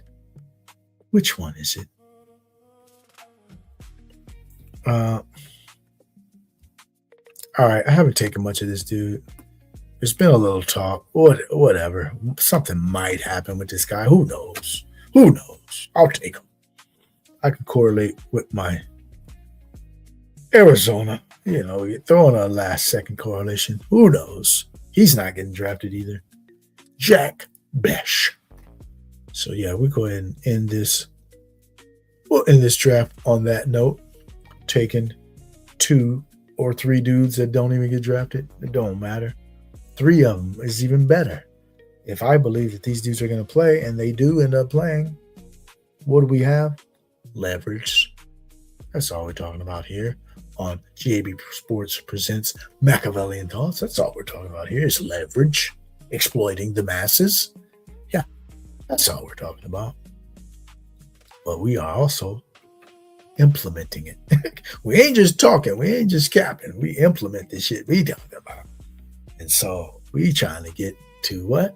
0.001% outcomes. Yeah, that's what we're talking about, man. That's all. Just that kind of stuff. All right, so let's go ahead and give you our review of this team. So reviewing this team right here, and we're going to jump into another draft right after this. We got one more in us. Look at this. We're giving you another draft here on Machiavellian Thoughts. We wasn't even planning on doing 3 drafts, but I'm feeling good. We are energized, and we are going to roll into a 3rd draft after this quick review. 3-5-8-2 out of the number 1 hole. We don't want another number 1 hole. We really don't. Thank you. Thank you. We appreciate you, Underdog, for giving us 2 number 1s here tonight. On the 3rd draft, we'd be okay not getting a number 1. We just don't want it. Okay? We're going to just throw it back at you. We don't want it. 3-5-8-2, Patrick Mahomes, Cam Ward, Shador Sanders. We got Bijan Robinson, Jeremiah Love, Jalen Warren, Sean Tucker, Tyler Algier. So we doubled up on Arizona. We haven't done that yet. That'll be a different kind of combination in my portfolio. Maybe some of you have that. That's fine. But I bet you it's not all that common. So we came with a little bit of twist right there. And then we got Devontae Adams, Christian Watson, Parker Washington. We pulled up Christian Watson to the 4 or 5 turn. No big deal. He's a 5th rounder anyway. Parker Washington on a little bit of a slide, and we like that. So we are high on our guy Parker Washington this year. Another guy we like, Michael Pittman. And then we double up on our Cleveland Browns there with Casey Concepcion, the 2 rookies, and Denzel Boston.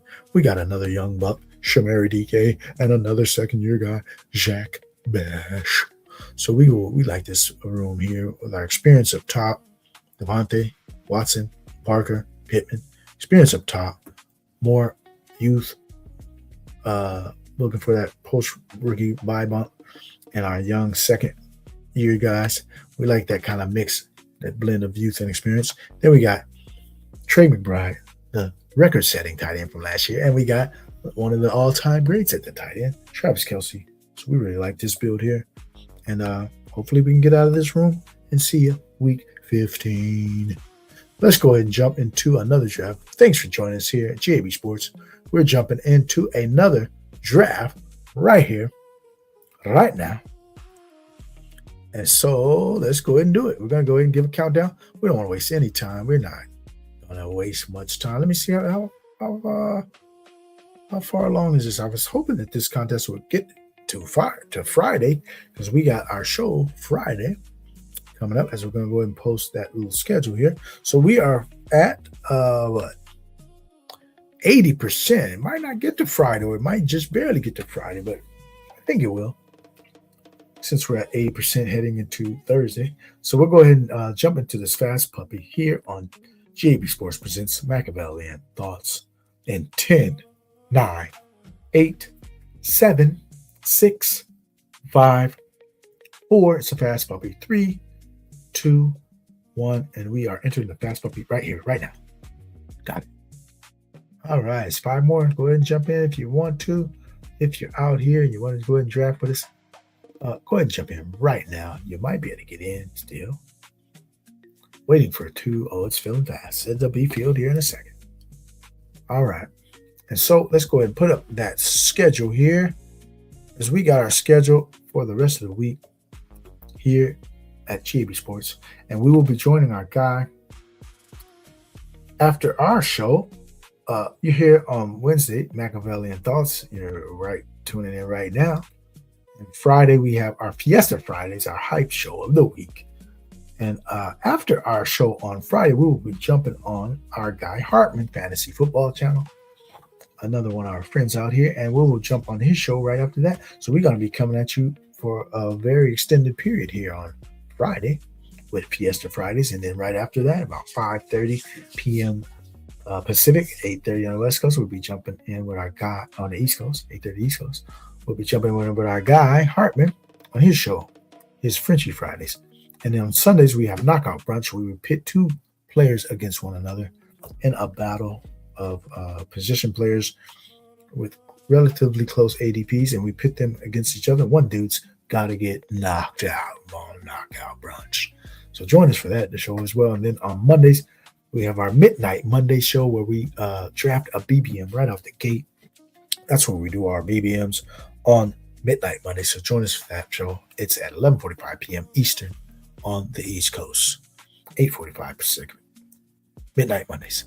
All right, what pick did we get? Did we get the number 1 pick again? No, we did not. I didn't think it was likely that we would get the number 1 pick, and we did not, and we are okay with that. We got the 8th pick. I'm good with the 8th pick, man. So we're in a room here. I don't recognize many of these names. So if you happen to be in this draft with us and you're also in the chat with us, go ahead and let us know. Appreciate it. If you raise your hand, say, I'm here. It's all right. You're in a safe space. You can go ahead and comment in the chat. Ask me some questions. I ain't going to answer everything because certain stuff we ain't going to talk about. But if you just want to chat and, about fantasy and all this type of stuff, whatever, go ahead, ask away or leave your own takes or comment on whatever you feel like commenting on. Any feedback. I'm open to feedback. It's all good. We want to hear from you guys. All right. Do we want to pull up Jefferson? We're pulling up Jefferson. We haven't got much of Jefferson right now. We're going to pull up Jefferson. Yes, we are. Yes, we are. Let's see. There's some things I might want to do on this. There's some things I might want to do on this. What things you say? I don't know. It's just some things. We're loading up our queue, but we're not going to tell you exactly what it is we want to do. We're going to give you this view because we want to keep that to ourselves of what we really want to do. And so take all those backs I put in my queue. Please do. Because we want to do some things here. We want to do some things, yeah. Let's see if we can do that thing that we want to do. Yeah, we are. I think, yeah, we should do that. We'll do that. It's called a pull-up. And when you're doing a pull-up, you're not worried about the dudes you guys are going to take. Because we're pulling up a certain dude that we want to pull up right here. It's called a pull-up. It's the second round. We think this guy has second round value all throughout the second round. It doesn't matter which spot I pick him at. So we're pulling him up right here to get a unique combination.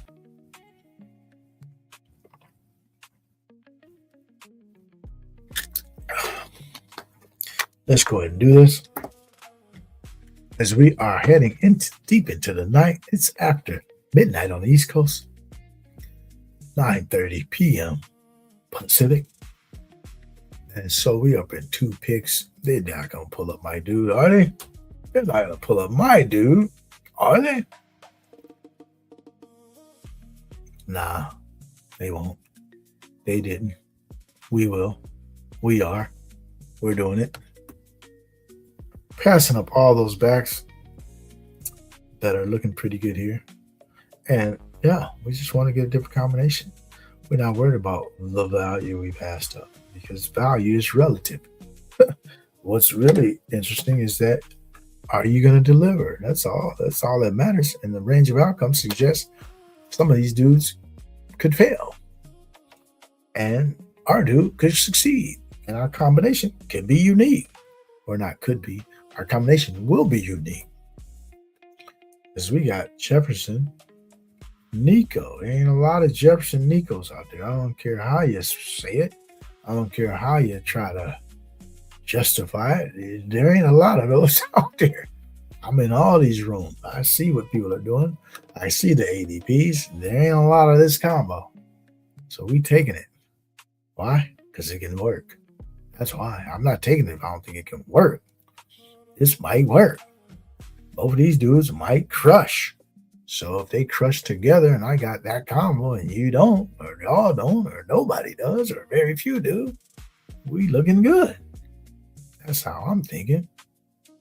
We thinking outside the box, 50,000 feet in the sky, looking down upon this fantasy landscape, man. That's how we gotta look at things differently in this, through a different lens, man. You can't be thinking all alike out here. If you are, you're on a losing lane if you're thinking like everybody else. Once I see myself start to think like others and start to fall into that same pattern that everybody else, slap myself in the head and say, man, we gotta wake up. That's not the way to go. You can't go the same lane that everybody else is going. You got to go in your own lane. You got to create a different path, because that's a losing proposition, man. Yeah, don't follow everybody else's path. Man, we taking this dude right now. What are you thinking about? Give me neighbors. Come on over to the YUUNGMOOLAHH Express, neighbors. Yeah. We'll take neighbors as our third receiver 99.9% of the time. Yeah, because this is the kind of dude that can go from third receiver on my roster to the best receiver on my roster in the blink of an eye. So now they gave us another edge right out the gate. If that works. If it don't work, so what? I got a portfolio of teams. If this one doesn't work, you think I give a damn that one team don't work? So what? And if neighbors fails, so what? We got one bust in our team so far. If he fails, you can't overcome one bust. If you can't overcome a bust in this game in the third, fourth type round, if you can't overcome one bust, then your strategy and your process is flawed. Because look at all the winners throughout the BBM history, and you'll see early round underperformer type bust type pick. It happens on almost all the teams that have won. Maybe not 100% of them, but a big percentage of those teams had an early round failure, right? So I don't worry about getting stuff wrong. People tend to worry about, what if I'm wrong? Huh? Well, if you was wrong, you was wrong. But if you're not trying to swing for something, you're going to be wrong when you're trying to do something special in this life. You're going to be wrong sometimes. That's just the nature of how things operate. But I'm looking for the one time I'm right. The one time I'm right and my thoughts smack is going to be the time where you get that big return, right? You only got to be right in this game one time. You're only going to hit it big. You're only going to make the finals on an average of 1 out of every 8-9 years in BBM. So if you're thinking you just going to smack every year, all your takes are going to hit, you're going to get all the variants, you're going to get all the pod luck. If you think that's going to happen year in, year out, no, it ain't going to happen year in, year out. It might happen one time. Count your lucky stars, Sham Shepard. Count your lucky stars, Chess Liam. You hit one time. No, you ain't going to get lucky every time. That luck going to hit somebody else at one of these times. But guess what? When you're building a strategy, when you're developing a process that ain't based on luck, that's when you kind of make your own luck, right? I'm a person who believes in that. You got to make your own luck too, because you can't just be playing for luck, just out there drafting. Let me just draft. Since this is draft season, let me just go join some drafts and I might get lucky. Okay, well, I don't operate on that level. I'm operating on preparation. I'm operating on analysis. I'm operating on process. I'm operating on those platforms.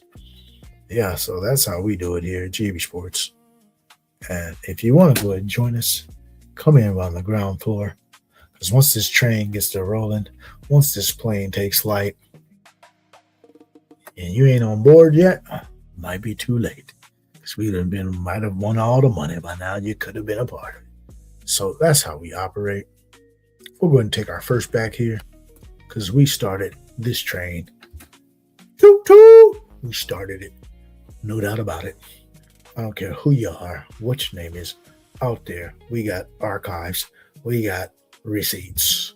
We started the tootin' train from day one.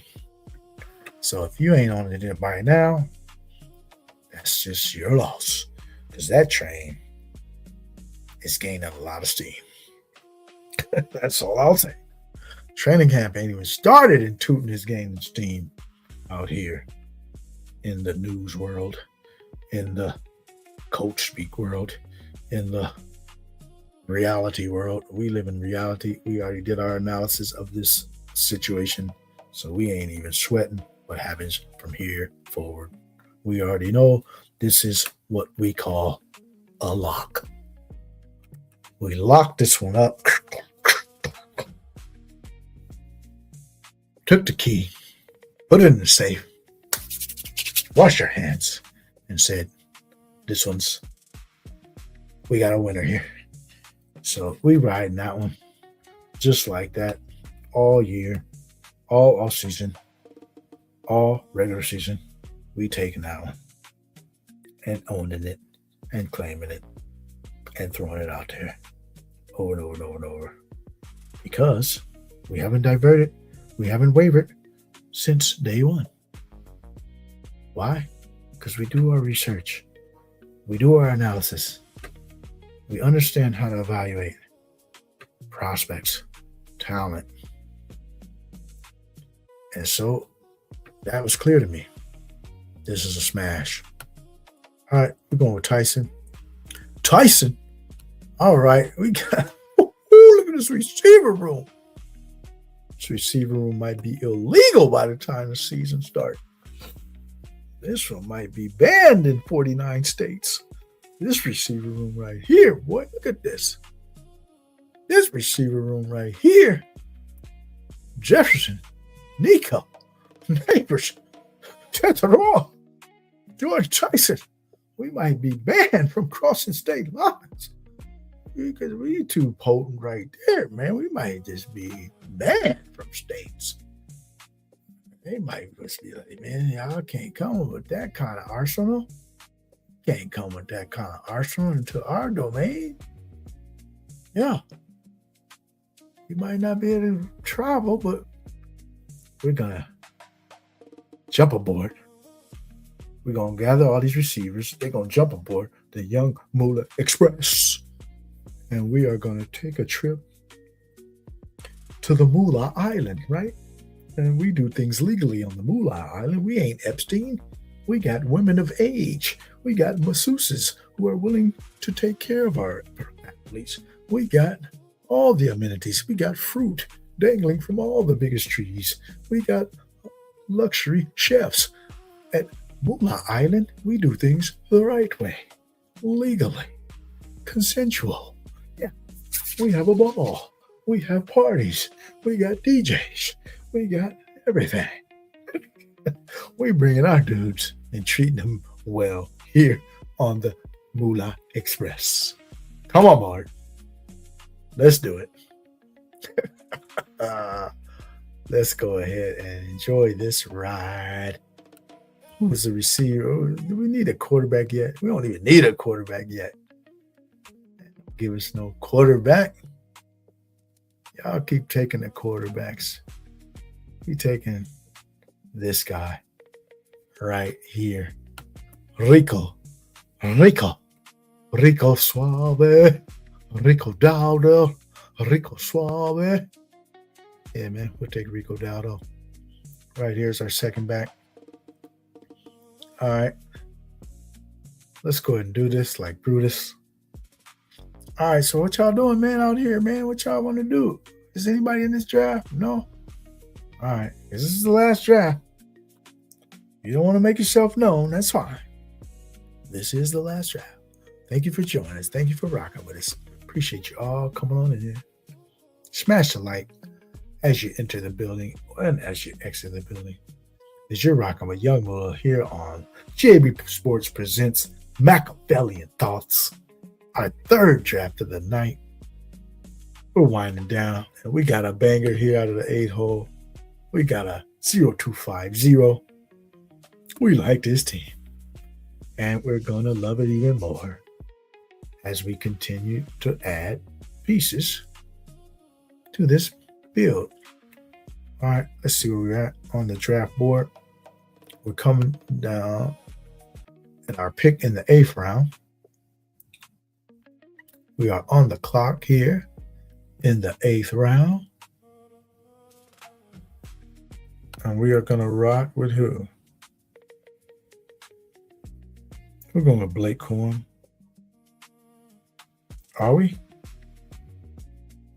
Are we going with Blake Corum? Nope. Pulling up this guy. We're pulling up a guy. ADP be damned. We go with the roster build. So we wanted to go ahead and correlate a little bit here. We wanted to correlate with our Bashal Tutin pick. And we got Rachaad White. We're pulling them up a full healthy round and a half. We don't give a damn about ADP sometimes. We take the combination that makes sense at the price that is fine for us. And the combination outweighed the ADP there. When I looked at the other players that were there, Corms and all that, they're no different than Rachaad White. That's the same tier of player. So I'm just getting a different combination, a different correlation. Same tier of player. If not, Rachaad White is actually in our projections. In our projections, Rachaad White is projected to do a little better than Blake Corum. Just so you know, that ADP be damned. That's just consensus market value, right? That's all the ADP means. It doesn't mean that this is how everybody's going to finish in this order. It's just what the market is willing to pay for dudes right now. Doesn't mean nothing about their projections or the order of finish or their role or anything. Because last time I checked, Blake Corum is looking like a backup to Kyren Williams, whereas Rachaad White is looking like a starter on Washington. I don't know. I could be wrong, but that's what it's looking like right now. I don't think it's debatable or anything like that. That's what it's looking like right now. But we'll see how that shakes out. Although I do like Blake Corum, don't get me wrong. I just felt that taking this angle here was the right thing to do. All right, don't fuck me up right here, dude. Whatever you about to do, Trenton SS, don't fuck me up. Do what you need to do. Thank you. So we want to take Jackson Disnart right here to pair it with our guy, Malik Neighbors. And we got a little bit of ADP value. We'll take it. Jackson Dart. Correlation. All right, let's see what else we can possibly get on this next pick here. What else can we possibly get? That guy? That guy? That guy? Oh, we got, one of these dudes. One of these dudes is perfectly fine. One of these dudes is perfectly fine. And we will run to the podium for this selection right away. Oh, we getting one of them. We're running to the podium already. We halfway there. this pick and ready to hand it to the commissioner. Here you go, commissioner. Put this pick in before anybody else tries to come in after us. Let's get this pick in right here. All right. Get the pick in, man. Oh, my Lord. Get the pick in. Right now. We passing on all these quarterbacks. Why? Because we got to get this pick in to the commissioner. Why? Because he scored 41 points last week 15. Did you not remember that? When all of y'all was crying like little bitches because you didn't have enough of Kyle Pitts last year. Everybody was crying, moaning, bitching over on Twitter. Oh, Kyle Pitts beat me and knocked me out. The guys who had Kyle Pitts beat me in week 15. Yeah, well, you should have Kyle Pitts then. So don't cry when you don't pick a player, man. Don't worry. Don't make that be the reason why you lost. You didn't pick him. So don't blame him for going off for getting 41 points. Oh, man, Kyle Pitts, he sucks, man. Don't blame the player, man. Don't hate the player, man. Hate your game. Your game decided not to draft Kyle Pitts. That's how it goes, man. You got to live with that. You got to own that. Don't cry. So this is a game of variance. So when you chose not to have Kyle Pitts because you thought he just sucked, you didn't want to take the other side of the coin because you was following that consensus thought that he sucks. You was following that market ADP, and you just decided to just bypass a guy with that type of a potential. That's on you. That's on you. So we live and die, we ride and die with our selections here. Win, lose, or draw. You gotta own it. You gotta be accountable because things are gonna happen in this space to where you made the choices, you made these clicks, you built these rosters. So whatever you do, you got to own it. Don't cry about it when the dust settles. Because nobody want to hear all that crying shit. I don't. Maybe y'all like bad beat stories. I don't. Whenever a dude come up and tell me a bad beat story, I'll be like, yeah, man. I'm already tuning out. Once you start going, oh, man, guess what happened to me? Don't care. I don't care what happened to you, really, because that's part of the game. The game is that, man. This shit happens, man. When there's variance involved, it's going to happen all kind of ways. You're going to get the one-outer, the Kyle Pitts going for 41, the one-outer. You're going to get the gutter ball hits on the river. That shit's going to happen, man. This shit happens in the games, man, in these kind of environments. Yeah. Jacoby Brissett might throw for 400 in week 15, 16. That shit happens, man. The one-outer happens. Accept it. If you wasn't on the right side of it, it happens, man. You're out. Yeah, you're out. You got knocked out. So be it. All right, what we working with? Because I'm talking a little too much right now. We want to go ahead and get back in the groove. But don't think I missed any picks. I didn't miss any picks yet. No, we haven't. And we got one lineup right here. And if you take that dude, we'll take another dude. That's not who we wanted. We're going to take the guy we wanted, which is this guy right here. We're going to Stroud the Proud. We're going to take Stroud. Why? Because we pulled up Nico Collins. I was just saying, when you pull up a guy well ahead of his ADP, in the first round, when you're pulling up anybody in the first round, even if it's 5, 6 picks, that's well ahead. The percentage of his ADP is of the pull up based on the percentage of his ADP is pretty high.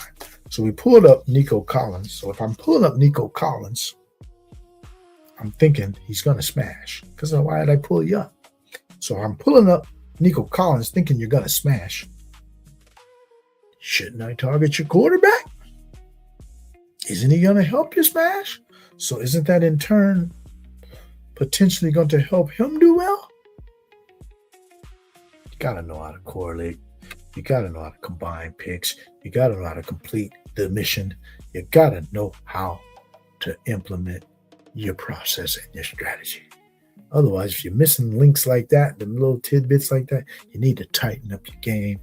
And guess what? You come on over here. Come on over here to YUUNGMOOLAHH Express and you'll learn how to tighten up your game because we give strategy lessons. We give roadmaps to week 17 here in the archives. Check it out. We set markets, we set trends, and we are on our road to 300 subscribers. So go ahead and jump on in right now. Get in on the ground floor as we are on the road to 300 subscribers. Go ahead and join right now. Yeah. Tell all your buddies, because once we reach these 300 subscribers, guess what? We are going to give our community of subscribers, we're going to give you our week 1 DFS picks. Yes, we are.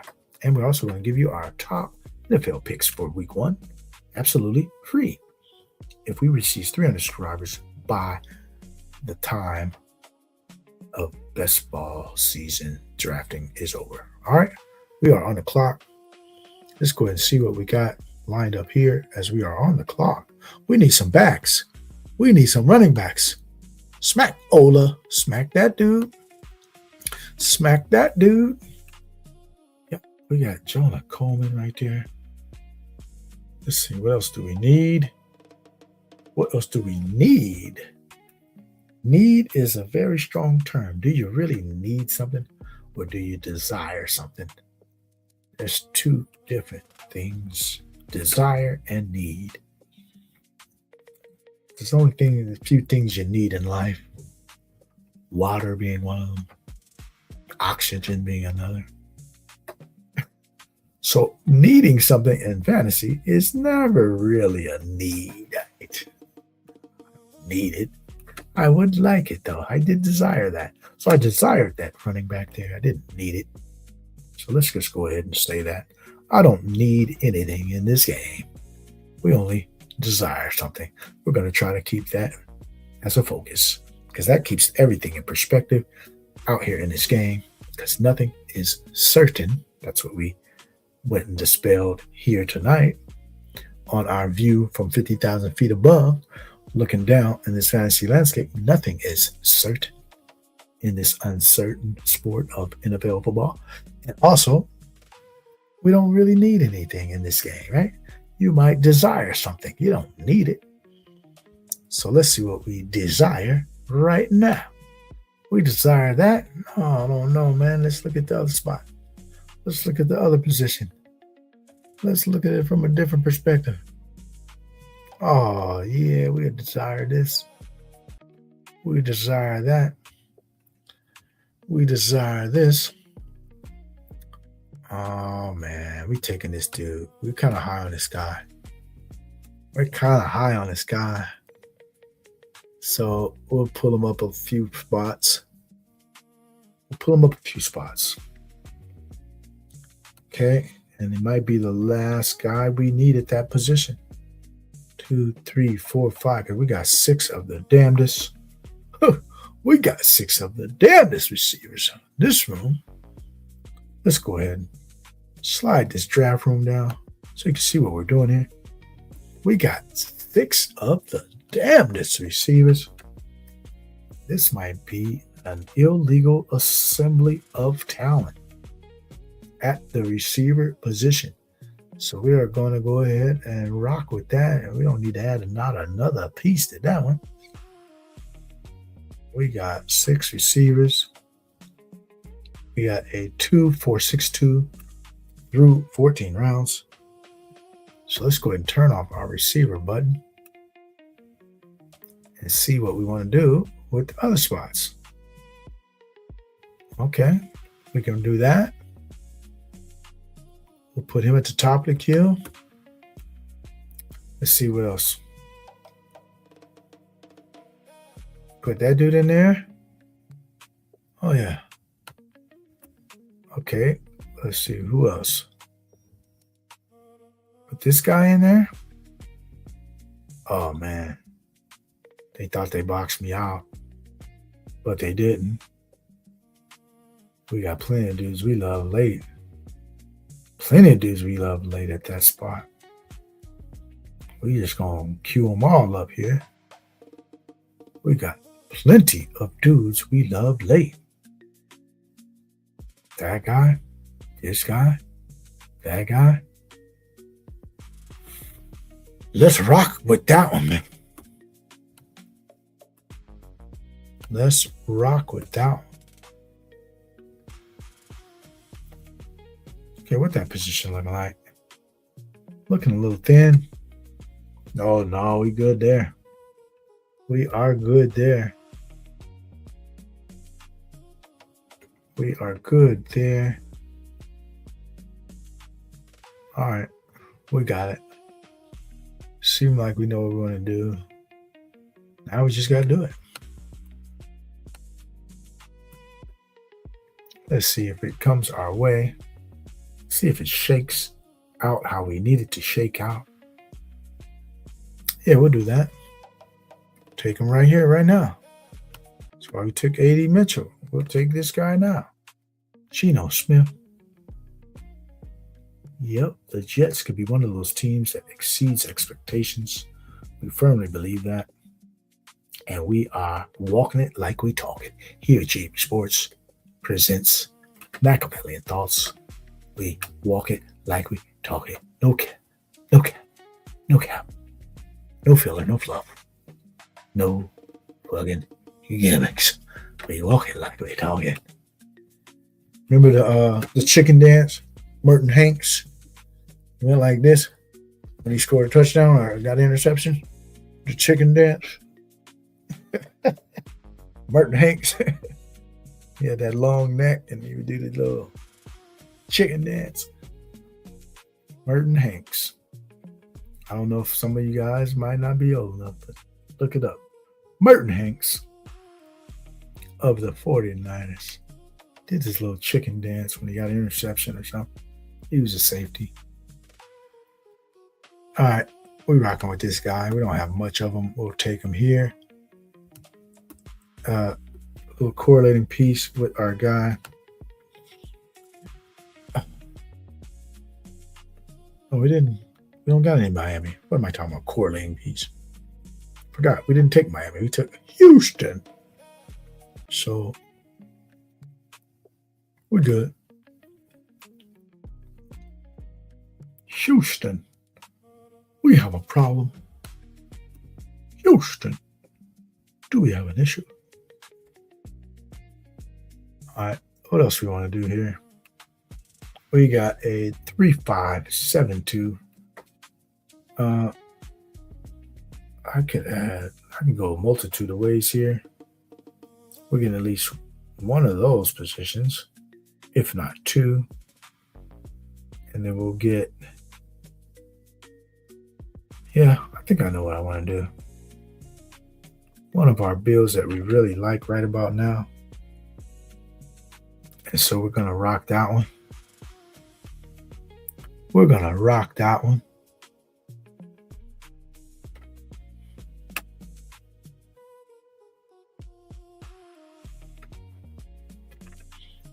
We're going to rock that one.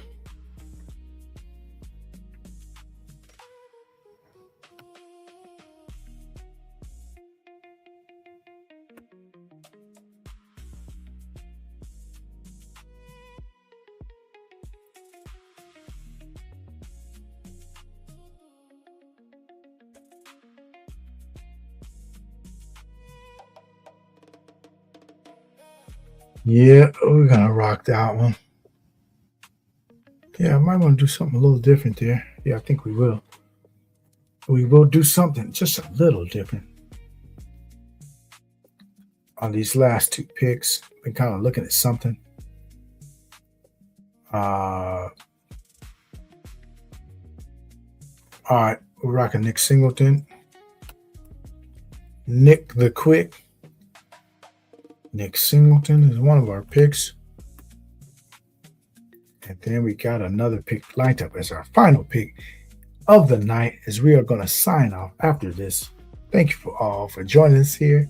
Appreciate you as we jumped into 3 drafts after our discussion. Go ahead and rewind that if you want to check it out. But go ahead and also subscribe to the channel. Come on and smash the like on your way in. At each and every time you listen to someone stream, you should smash the like. Reward the streamers. It doesn't cost you anything. These likes are very valued by the algorithm, so we do appreciate all that come in and understand that. And go ahead and like us. Even if you have mixed feelings about it. Is it hurting you to like it? Yeah, so go ahead and smash the like. If you don't really like what you like, then don't come back. But if you like what you are getting, reward the guys out here, like myself, who are out here streaming, bringing you this content, taking the time and the energy, putting energy into what we do, putting some thought into what we do. So go ahead and reward us as we are providing a service. This is a service just like anything else. And your service right now, and I'll emphasize your service right now, is free. So all we ask is that you hit the like button. Appreciate it. Please do that. And also subscribe to the channel, all for free. So we can continue to keep bringing you this content that is benefiting many people out there. We're getting a lot of ideas out in space, a lot of different thought processes out in the space, a lot of different ideas, a lot of different positions. That's an overall benefit to the community. I appreciate each and every person out here streaming, and I'm not going to agree with everybody. That's not the point. Don't have to agree with everybody. All I do is appreciate the information, appreciate the effort, appreciate the time that they spend. So go ahead and reward them with a like and a subscribe so they can continue to keep doing what they do, right? Yeah, we need these. We need those things to continue to do what we do. All right.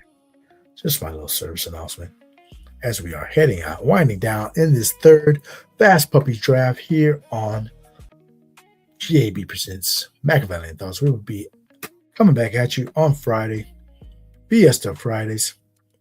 We're going to round this one out with Isaiah Davis.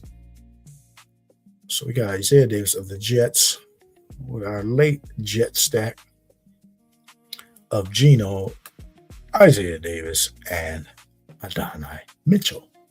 Yep, so that'll do it here. We're going to go ahead and review this team right here, right now. And then we are going to head on out. Our guy Lawsimo in the building. What are we in tonight? Oh, we're doing, this is our 3rd draft of the night, and it was a fast puppy. We did 3 fast puppies in a row. We got 2 number 1 picks in a row.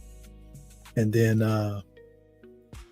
we finally got the 8th pick, and we did a little bit of different draft, which turned out pretty nice. Good night. See you around in the best ball streets. All right. See you too, buddy. Go ahead. Good luck to you out here in these streets, as we are going to go ahead and review this team right here, right now, and then head on out. Appreciate you all stopping by. And we got a 3-7-6-2, one of our favorite builds, actually. We like the 7 backs. We go with the 7 backs, man. We rock it. There's 3 of them can make our lineup. So let's raise that floor and take 7 of them and give us some extra angles here to be able to make that lineup. We got Jackson Dart, CJ Stroud, Geno Smith. And then we got 7 backs, starting off with our guy, Bashal Tutin.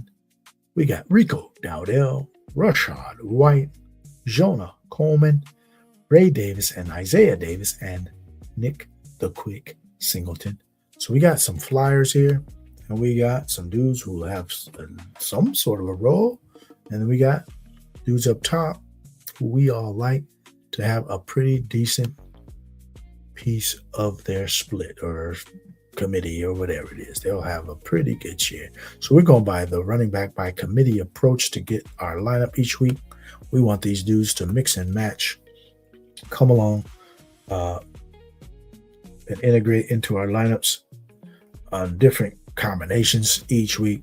So that's how we're looking for that to take place. And then we got We got a G unit right here. A G unit, gangster unit. Give me all the bread unit. Hey, G Wally, good golly, Miss Molly unit. A G unit of a receiving corps. We got Justin Jefferson, Nico Collins, Malik Neighbors, Tetaro McMillan, Jordan Tyson, and A.D. Mitchell. Yep, nothing else need to be said. A+ unit, the meat and potatoes of our team. And then we got Kyle Pitts, Isaiah Likely. We got a fallen Pitts and a Likely to go ahead and stack with our guy. Jackson Dart, we got the double stack with him. And we got Stroud with the single stack of Nico and Gino with the double. Isaiah Davis and A.D. Mitchell. All right, so that about wraps it up here. And remember to check us out on Fiesta Fridays. You can also see it in the outro, our schedule of shows. And we will also be appearing with our guy.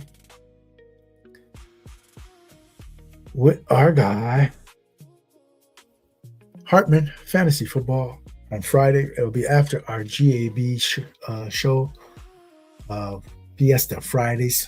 So we're going to jump on with our guy Hartman right after that show. So join us here at 6:45 p.m. Eastern on Friday for our Fiesta Friday. So we get it cracking, man, and it is lit. And then we'll jump right on over after that with our guy Hartman on his Frenchie Fridays, where he's going to draft some of the newer contests. And so we'll be a guest on that this Friday. So we'll see you then. Thanks for showing up. Thanks for showing out. And thanks for drafting with us here tonight on GAB Sports presents Machiavellian Thoughts. And so we are out. Check the outro for the schedule as well. Peace. Good night. Good luck. I read the board like maps. 3 moves ahead, no cap. You draft on vibes and dreams. I built my league from scratch. My bench got hidden gems. Your roster full of names. I spot the league before it shows. Then pour salt on the game. I trade like a casino. Flip risk in the gold. You chase last week's fireworks. I chase the box score code. I know the soft matchups. I know who fades in the rain. I turn a sleepy Sunday into a money train. Check the line, I'm locked in. Every we got teeth. You bring a hot take, I bring season long receipt. I got the crown, I got the crown. Draft day, I run this town. Stack my wins, cash my clout. Say my name when lights go out. It's your boy YUUNGMOOLAHH, man.